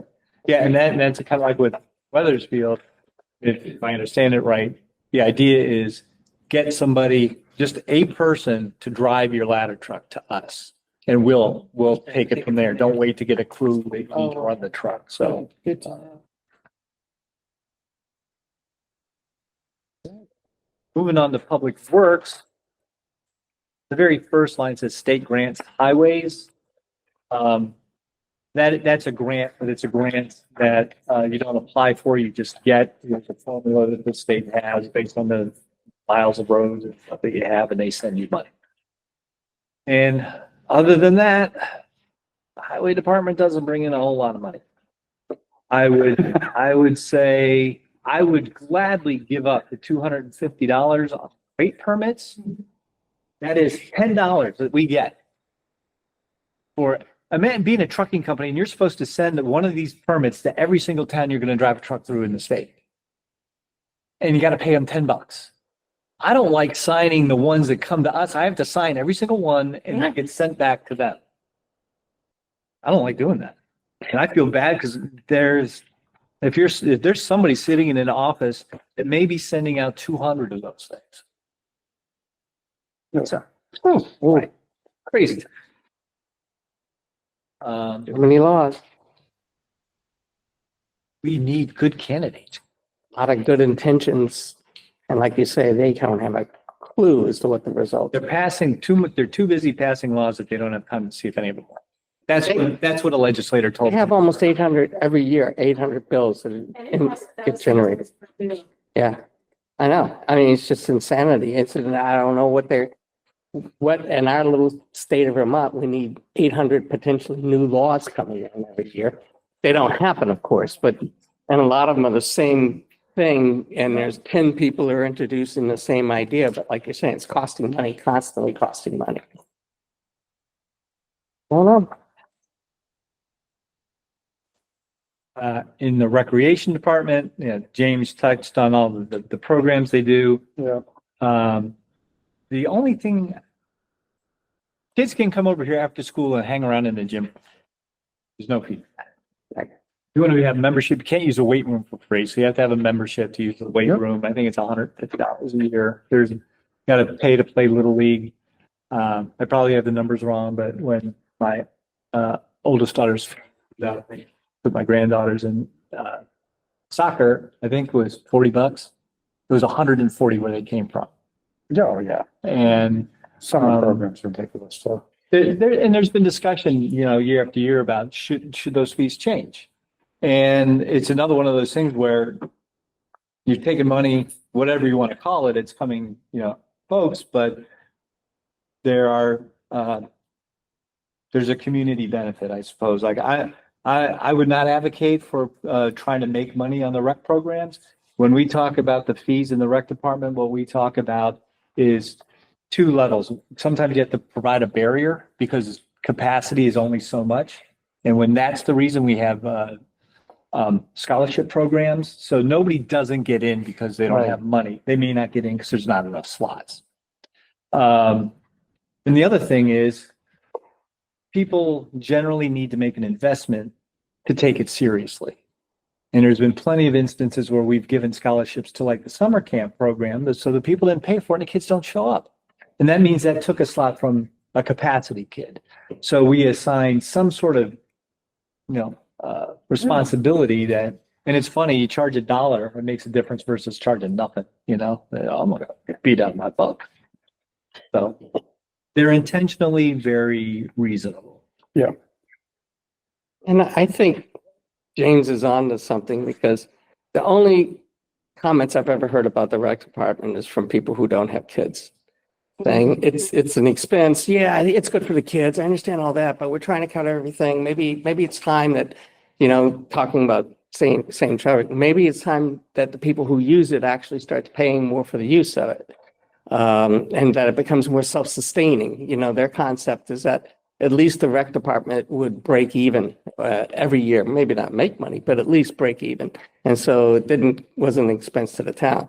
And I think opening it up to a broader area is a great idea. I just not sure how he's going to pull that off to actually find time and space to do it. He knows better than I do, of course, but it seems like it's always pretty busy.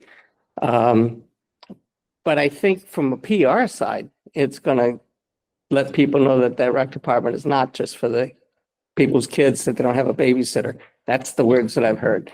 Send my kid down there, cheaper than a babysitter. The best thing in the world, saves us hundreds and hundreds of dollars, thousands of dollars a year. And that's all very true. And that's a good reason why we should be having it and supporting it, because it's another good reason why somebody would want to buy a house here as opposed to somewhere else.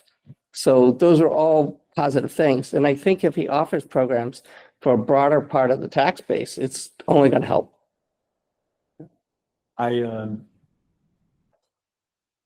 Seeing what goes on down there. Some people on this committee know James better than me. I was gonna say, I see how much time he puts into. Oh, yeah. I am well aware and I know his commitment and passion for this. So I think that rec is the heart of the town and it's amazing to watch It is. watch the kids flourish, and it's almost annoying actually, even on the other side. Sometimes it's like, oh my God, you just have to shut your phone off, I think, because he really is, it's nonstop and he loves it and he's good at it. But yeah. And I, being from away, when I came here and Harry was the rec director, just correct me if I'm wrong, but he had basically the same story as James. He grew up in town, didn't have the easiest upbringing. He's the one who got the rec up and running and just invested himself in it. And he knew every single kid and he knew every single kid's parent. And not every kid goes home to a great home, but they all come home to a great rec center. Yep. And James has done the same thing. You know, he's grew up here, like he just said, he's gone through the whole thing, and you see the way the kids act in there. He holds them accountable, but they have fun. They learn a lot. It's really good to watch. We can't go anywhere, and I mean anywhere in the local Upper Valley without him running into somebody, child or from another town, you know, that we play sports with or whatever. And it's pretty miraculous to see. You also don't see, like you said, the rec is a safe space for a lot of kids. And I don't think we appreciate that enough. I mean, I can tell you that I have brought food down to kids that I know mom's not going to get there till close. And is going to eat out of the vending machine. It's like, well, I got another burger. Let's just bring it down and see what kid wants to eat it. You know what I mean? So there's so much behind the scenes that happens that people don't see that, you just can't. Yeah. So the people that want to complain, go ahead, but they should probably come on down and see what it's all about. Bill and Caitlin and everyone. Yeah. It's just everything. Yeah. Yeah, but they're the same ones who complain about the budget. Yeah. I don't see any of them. So you just take that in, but I'm just saying, that's the only, anything I've ever heard that was negatives from people, and of course, everything is horrible too. They think Tom should be fired, the select board's on the take, you know, all the other insane crap that comes out of it, the whole thing, but I'm just saying, from a PR side, I think it's a great move, and I think it will become a very distinct benefit. I think people will use it. I'll probably use it. I like going for walks. I just thought I'm not going out getting 50 degrees is cold to me, so. But for the, whatever, we see that it's free. Free month? So yeah, free. Yeah. Yeah. Get over there. Oh, God, she was just out today. It's like, are you kidding me? I have a question about the bathroom at Kennedy Pond. Is there a bathroom company and kind of the same thing you did for the whatever it is, I would say the lack of a bathroom isn't necessarily a financial issue. I mean, we have porta potties that go there, but we spent some money a few years ago just getting cleaner and brighter and a new roof and better and painted it bright red so everybody knew. But there's the management and after hours access. Like there used to be a bathroom in Paradise Park stuff as well. So we've had a number of conversations about better utilizing that building down there. And it can happen. And you know, we're talking about a lot of money here, so I don't want to just dismiss that it's not because we have all the money we need. It's not that. The rec center though, they're friends of rec. Man, when they ask people, they step up. So I think James has told me that the pond is kind of his focus for the coming year. He gave swimming lessons last year and was really much more involved every morning and all that kind of stuff. And I think gave him a little bit of a different perspective on what the possibilities are. It really does get small very fast. It's packed there in the summer. I would say 2 porta potties maybe next summer, Tom, if you can pull that off, because one is not, if it's going to be that busy all the time. No way. Bad answer. Bad answer. I think the fish go in it. They do fish that out, but I can tell you, my daughter was a lifeguard last summer and she has fished some. Yeah, so to each their own, but I really enjoy if you use the. And the year before, too, Downstream. just put it on half a pond. Sign up that says no floaters. And then all of a sudden reopened and it was the opening of the pond and boy, the people. I mean, I couldn't, yeah, it's busy. it's all weather Love related. it. We did Yep. have a really, wet year a couple of years Yeah, ago, and it it was was just closed.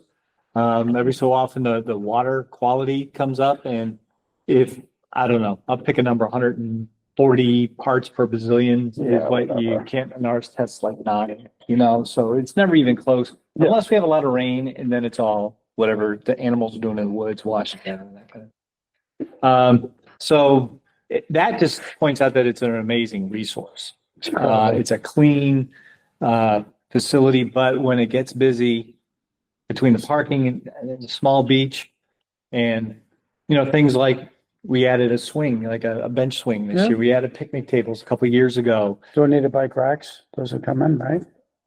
Yep, we got That's those. a nice one. Yeah, and the picnic tables a few years during COVID were donated by a number of businesses in town. Yeah. But the point is, it keeps getting better. And like James said, we're kind of a victim of our success. And we really don't want to get to where we're charging to limit capacity, but there comes a point where you just can't keep it.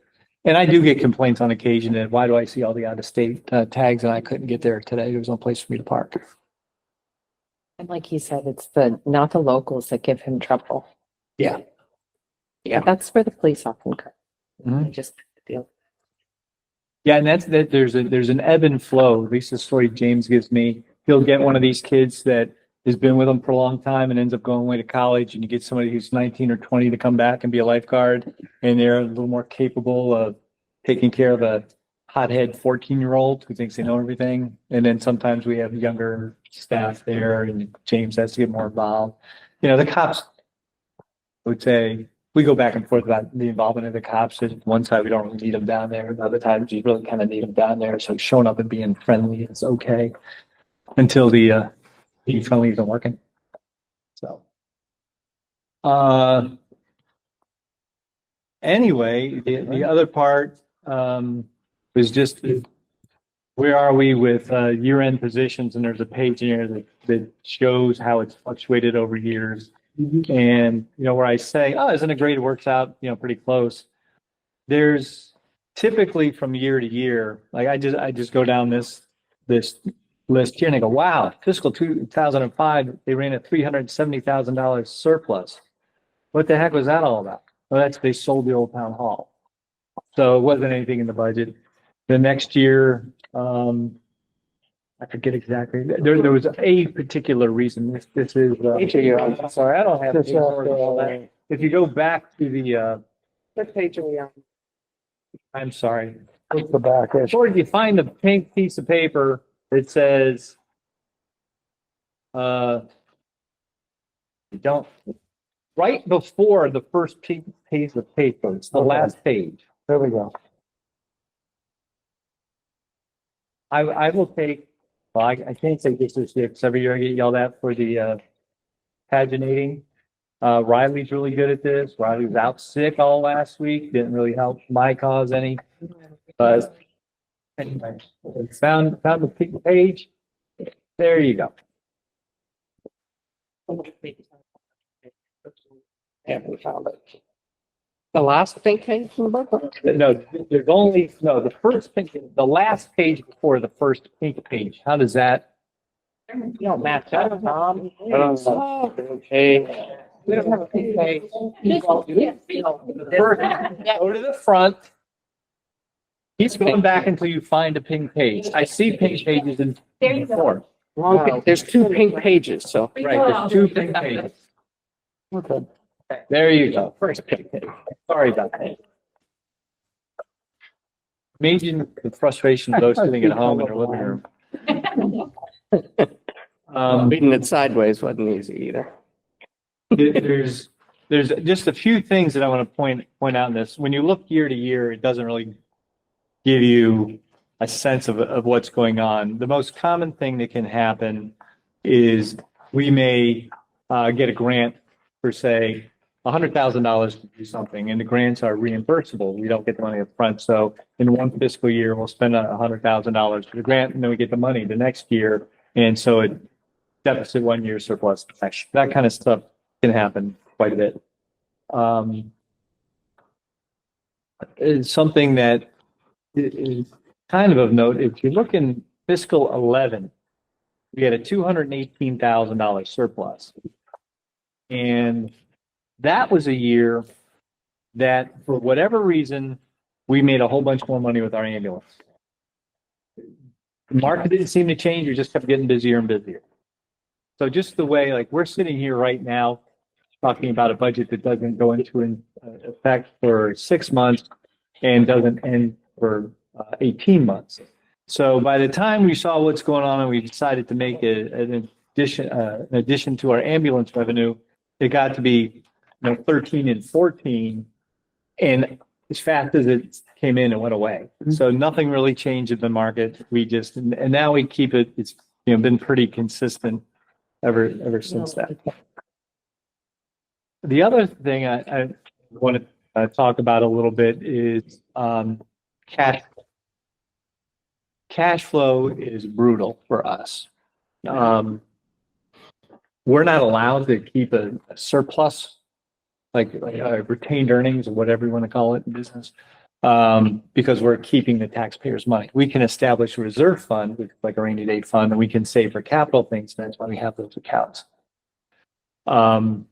But if everything was perfect, everybody paid every bill on time, and we spent the budget down to the penny, July 1st starts our fiscal year, and we don't collect any money until September 9th. So we have to meet all those obligations theoretically with nothing in the bank because we spent the last dollar of the last tax dollar we collected on June 30th. So we go through that. Then in September, we get the first, we'll say third. We have two collection dates. So it's probably it's more like 40% because all of the escrowed banks pay on the due date, but people have a 60-day window penalty free to pay. But we're really behind the 8 ball. So we get to September, then we catch back up. November, we have a whole bunch of bond payments due, which we schedule on purpose because that's when we usually are flushest. So we have a disproportionate number of annual bond payments due then. It gets to December and we are really sucking wind. We can borrow back and forth from some of our other accounts, our water and sewer reserves. We have to pay back and things like that. But we are like right now, really being creative with coming up with money to pay our bills. We do have a tax anticipation bond that allows us to borrow against that. But we have was a million and 1.75 million for the last few years. We didn't need to use it at all because we had this COVID money that was sitting around here. And for a while we had ARPA, or not ARPA was the COVID, but FEMA money. And the bank said, well, hey, we have to put that in reserves for you guys. And you didn't use it. So that's costing us money. Yeah. So this year they would only approve us for $1.25 million. And that sounds like a lot of money. And it is, but it's not like a line of credit where you can borrow it and pay it back, borrow it and pay it back. You borrow it, you pay it back, and it reduces what you have access to. So if we borrow 500,000 and pay it back, now we only have 750 left to do. So, and it has to be paid back in full by June 30th. So, it gets to be the end of the fiscal year again, where we haven't collected taxes since February or maybe April. And there's always, a couple $100,000 in delinquent. And even though it's delinquent, we still have to pay the school. So we are struggling. So that's, I talk about it a little bit every year. It's extra important this year because that's what we use the reserve fund for. And we do borrow from the capital reserve because we don't just have retained earnings.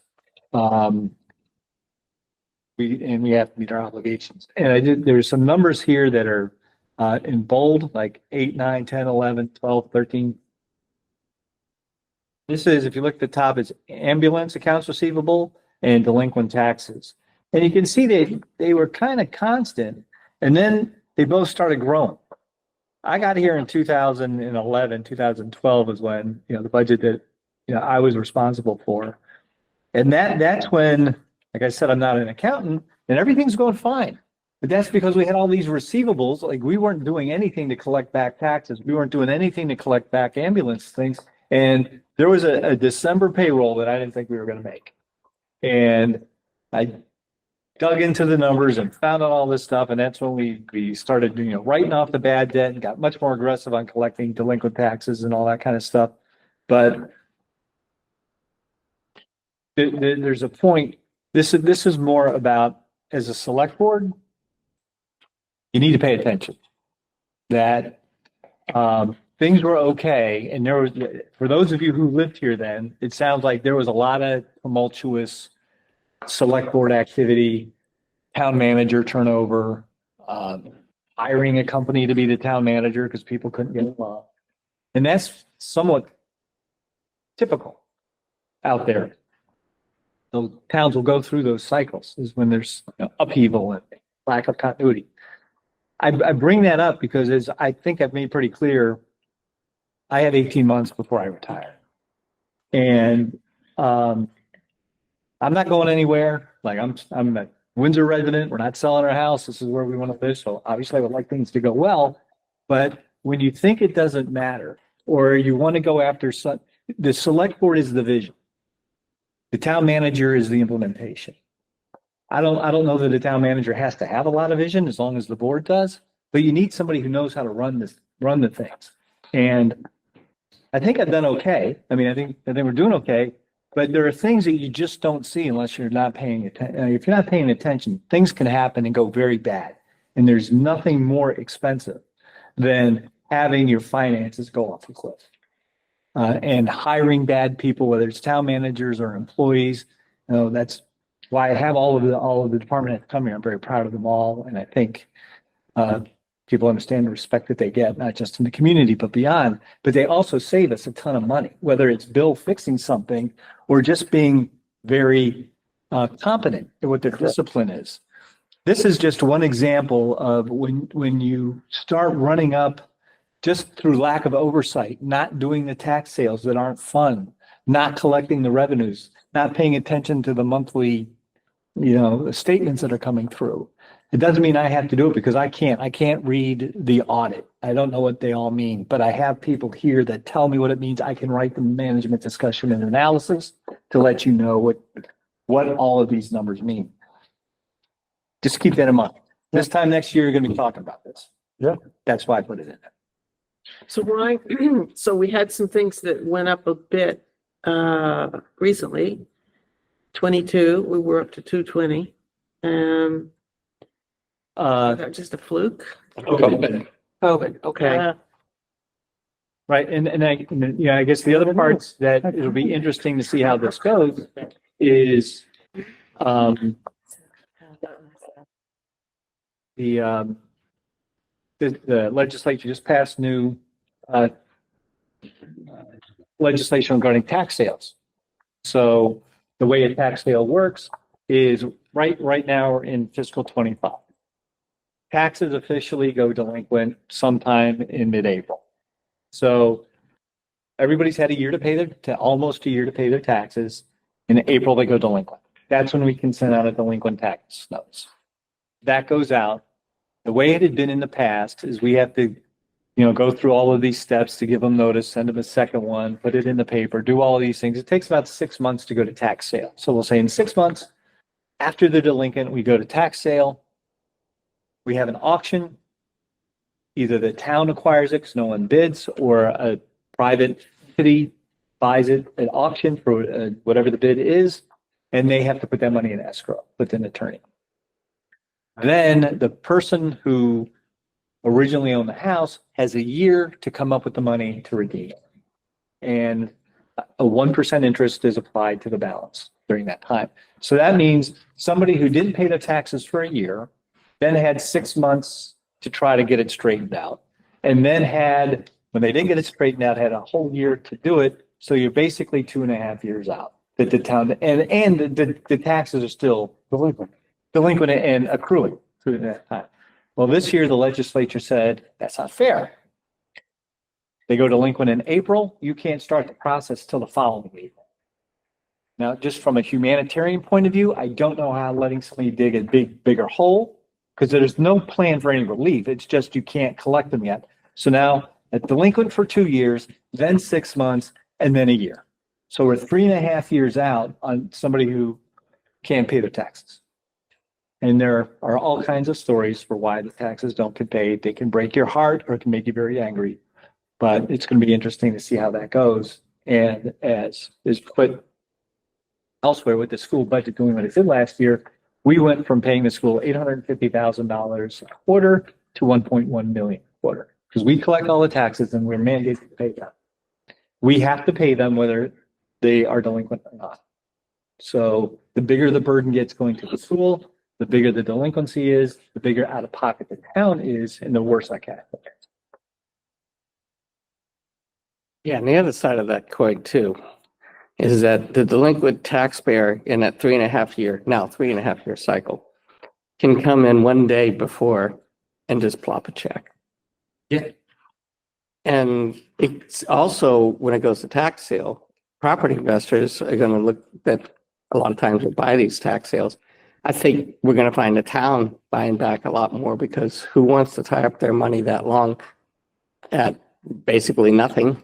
It's just sitting in an account collecting nominal interest of 0.1% or whatever it might be. No, now it's 12%. That's not bad.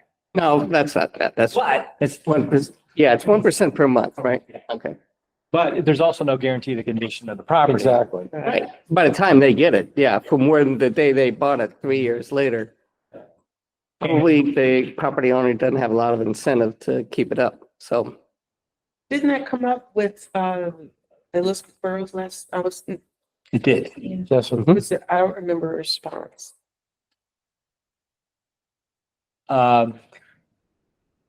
Anybody else want to? Say that I mean- again? No. So what was the question? What was? Well, this whole idea of prolonging this Yeah. tax sale came, Yes, it did. and And it was basically, from what I understand, was brought to the attention. I see that, and that's something that I could potentially bring to coming into this year's session. But what was brought to the attention was how it actually affected, had a negative impact on the housing problem that we have Yes. already. It only made it worse. It did not incentivize people to purchase blight properties. It made it worse. And it doesn't help us as, having to be fiscally responsible for our constituents also. So the message was got. the message was absolutely delivered, and to Senator Major also, when we sat down, that was one thing that I brought to his attention. That was one of the bills I had that I showed him. Okay. So with all of that, this phase one, you saw one of the big departments, one of the medium-sized departments. Next week is the same thing, one of the big departments, one of the medium-sized departments, and the administration. All of them are going to be about the same. You look at how much their departments have gone up, almost all of it is payroll. They have very strong contracts in place right now. In addition to the strong contracts, the market is very competitive. So if the police are calling for a 5% increase in, which I believe is what it is for the coming year. In addition to that, we have promotions, paying, if something like the chief talked about getting a detective ranking. Well, there's a bump in your pay that comes from that. And there's also when we have to fill a spot, and we've had like our vacancies because somebody retired, not because somebody left. But when you go out into the market, you have to offer more than money, but you have to offer money.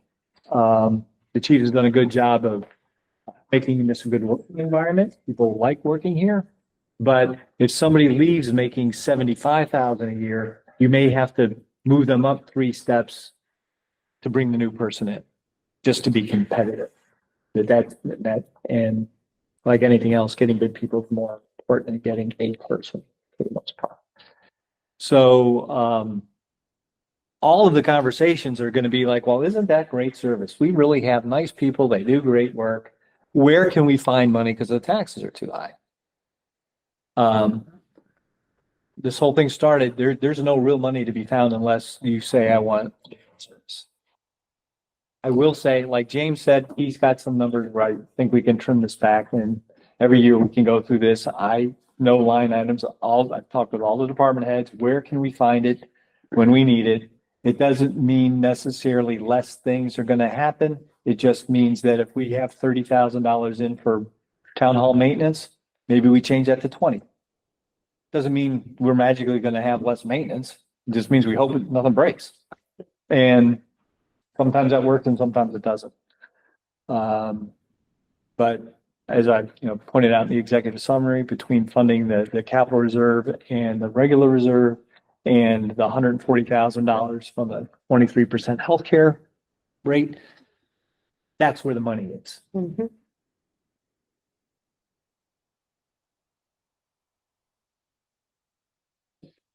Okay, Thank you. thank you. Now that we're all anxious. Sorry. As we kind of found out when the sidewalk plow broke, people will complain much more vigorously about poor service. Yeah. There's no way to say, keep all the service and pay less money or the same money. That's just not a thing. So do you want to defend the service or do you want to defend the price? From my perspective, I'm defending the service. So that's that. Doesn't make it easy, but it's not terrible. We'll fix something. Okay. Oh, and last I wanted to point out is that you have a whole week to think about these things. We'll start off the next meeting with, take your time to review the rec department and the revenue and the police department. Email me questions. I will aggregate the questions and put them all back out to everybody. And I will answer them publicly if that's what you like, or privately if it's a different kind of thing. And if there's suggestions you have for reductions, we'll start the next meeting with what happened. Okay. Okay, let's move to the action item. Consider approval of Stone Lake Cannabis license renewal. We've been through this before. This is kind of like the liquor license. The state is the one that actually approves the real license. The select board is our cannabis control board here. It would be up to you to confirm that we do not have any local issues within violations of our local laws or zoning. They are not. Everything is in compliance. So I would suggest you make a motion to approve Stone Leaf's license renewal, and then we'll forward the minutes of that up to the state and they can take their action. I would like to make a motion. Second. Okay, let's vote. Tara, how do you vote? Aye. I vote aye. Aye. Aye. Okay, so we can approve that. Okay, old business liaison reports. Don't have one. Okay, Neither do I. Tara, do you have a liaison report? I do not. Okay, we'll move on. Legislative updates. Discussions. They're in session. Yeah. I haven't heard a follow-up from Elizabeth, and I don't know if anybody else had. So And I haven't heard back from Joe Major, so he's gonna be in touch. they should all be pretty busy this week. Oh, that. Do we know, have they had their committee assignments given or, Sure. Okay, I just was curious. Elected for Ruth, Senate Pro Tem again. That's the all I know. Do you know who got Speaker of the House? Yes, it wasn't Sebalia, it's called, the same one. The same one? Okay, not the Wilmington. Okay. All right, town managers report. Anything else, Tom? We're painting the town hall on the inside. I see. Our 20-year-old building. This is, it'll come out of our capital reserve for facilities. So just 20 years and you don't notice how bad it looks till it looks better. So this should be finished by next week. And Riley can have the credit or the responsibility for choosing the colors. I was about to say, Oh, what's wow. the color? Well, you're looking, Neutral. you can't tell out there. It's paper white and then So they You can't say Tom is not committed. filmy green. Oh, Goodness. It's on the- It sounds soft. It's Very pond soft. coated. It's like this green? You know. No. If anybody's interested in a tour, the Oh. treasurer's office has been completed Oh, in boy. that On the color. plan. So I would say it's appealing. It's a very pale tone. Sounds restful. That's what Riley said. It's peaceful, put people at ease, make them calm. I'm getting bright red in my office.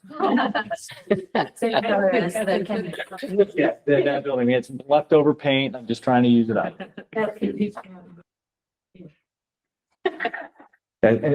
Oh, that's not true. I'm having an accent wall in Slimery. The rest of it's gonna be. Thank God. Okay. Okay. All right, signing orders. Do we have orders? You don't have the special sheet because the people who did that were all sick this week. Do we have a motion to sign orders? I moved to sign orders. I have a second that motion. Okay, Tara, how do you vote? Signing orders? I. Aye. Aye. Aye. Okay, we'll sign orders. While we sign orders, let's give the public comments for items not on the agenda. Whether in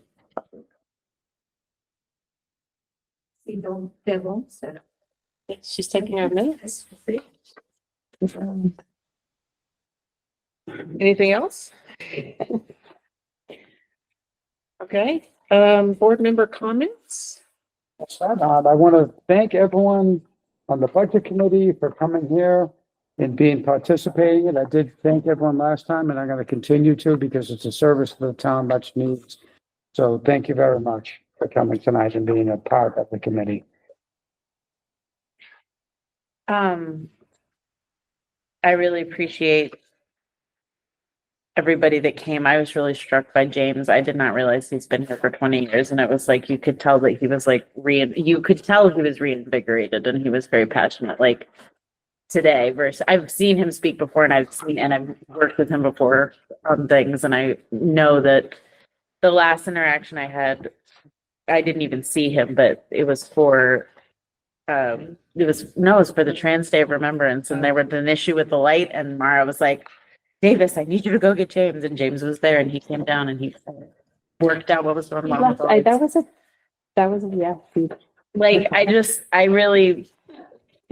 I understand the feeling of having a place that's a labor of love, and that you love despite it being tough sometimes to love.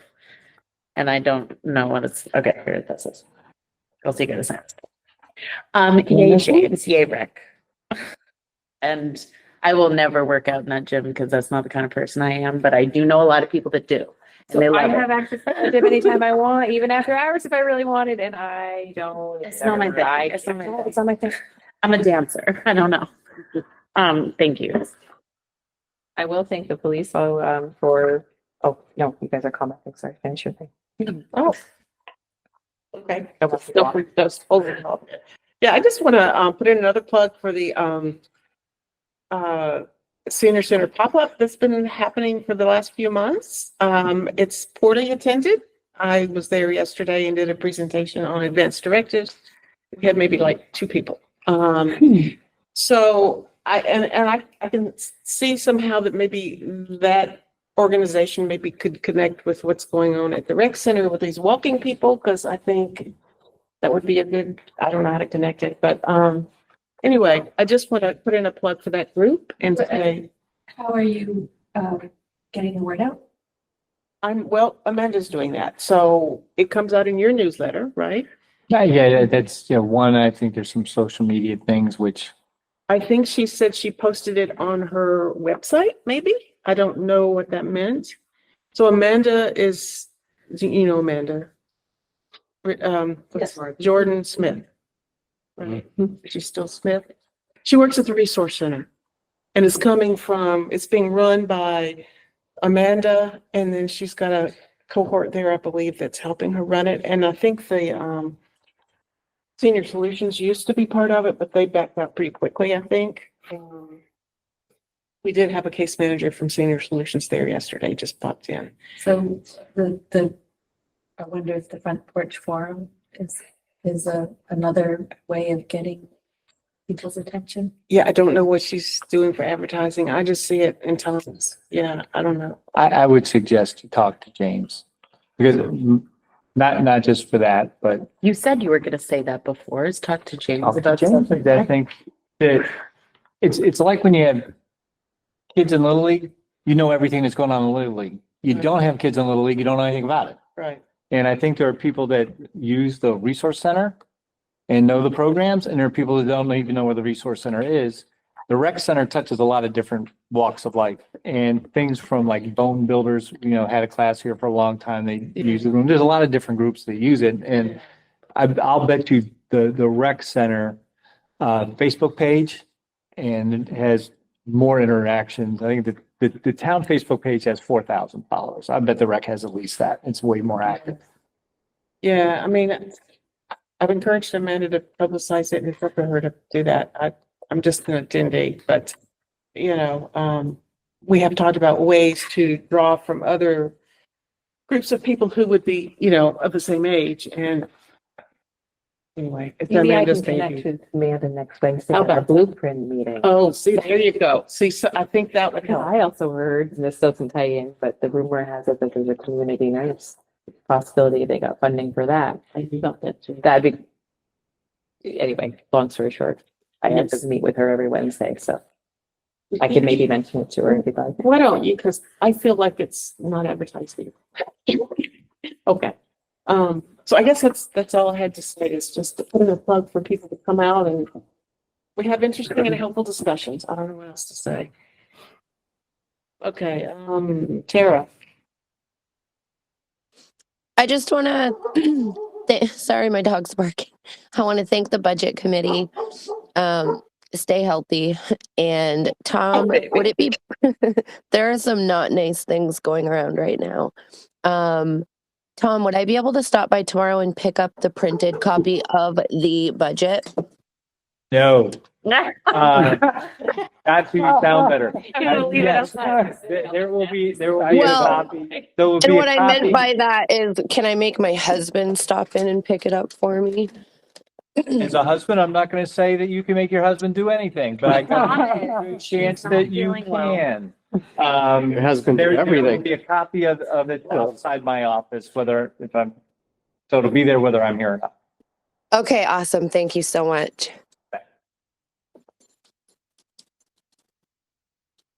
Okay. Well, why don't we adjourn? It is 8:45 and we'll meet again next week. Right, Do next some more. Wednesday. Because you're 6. I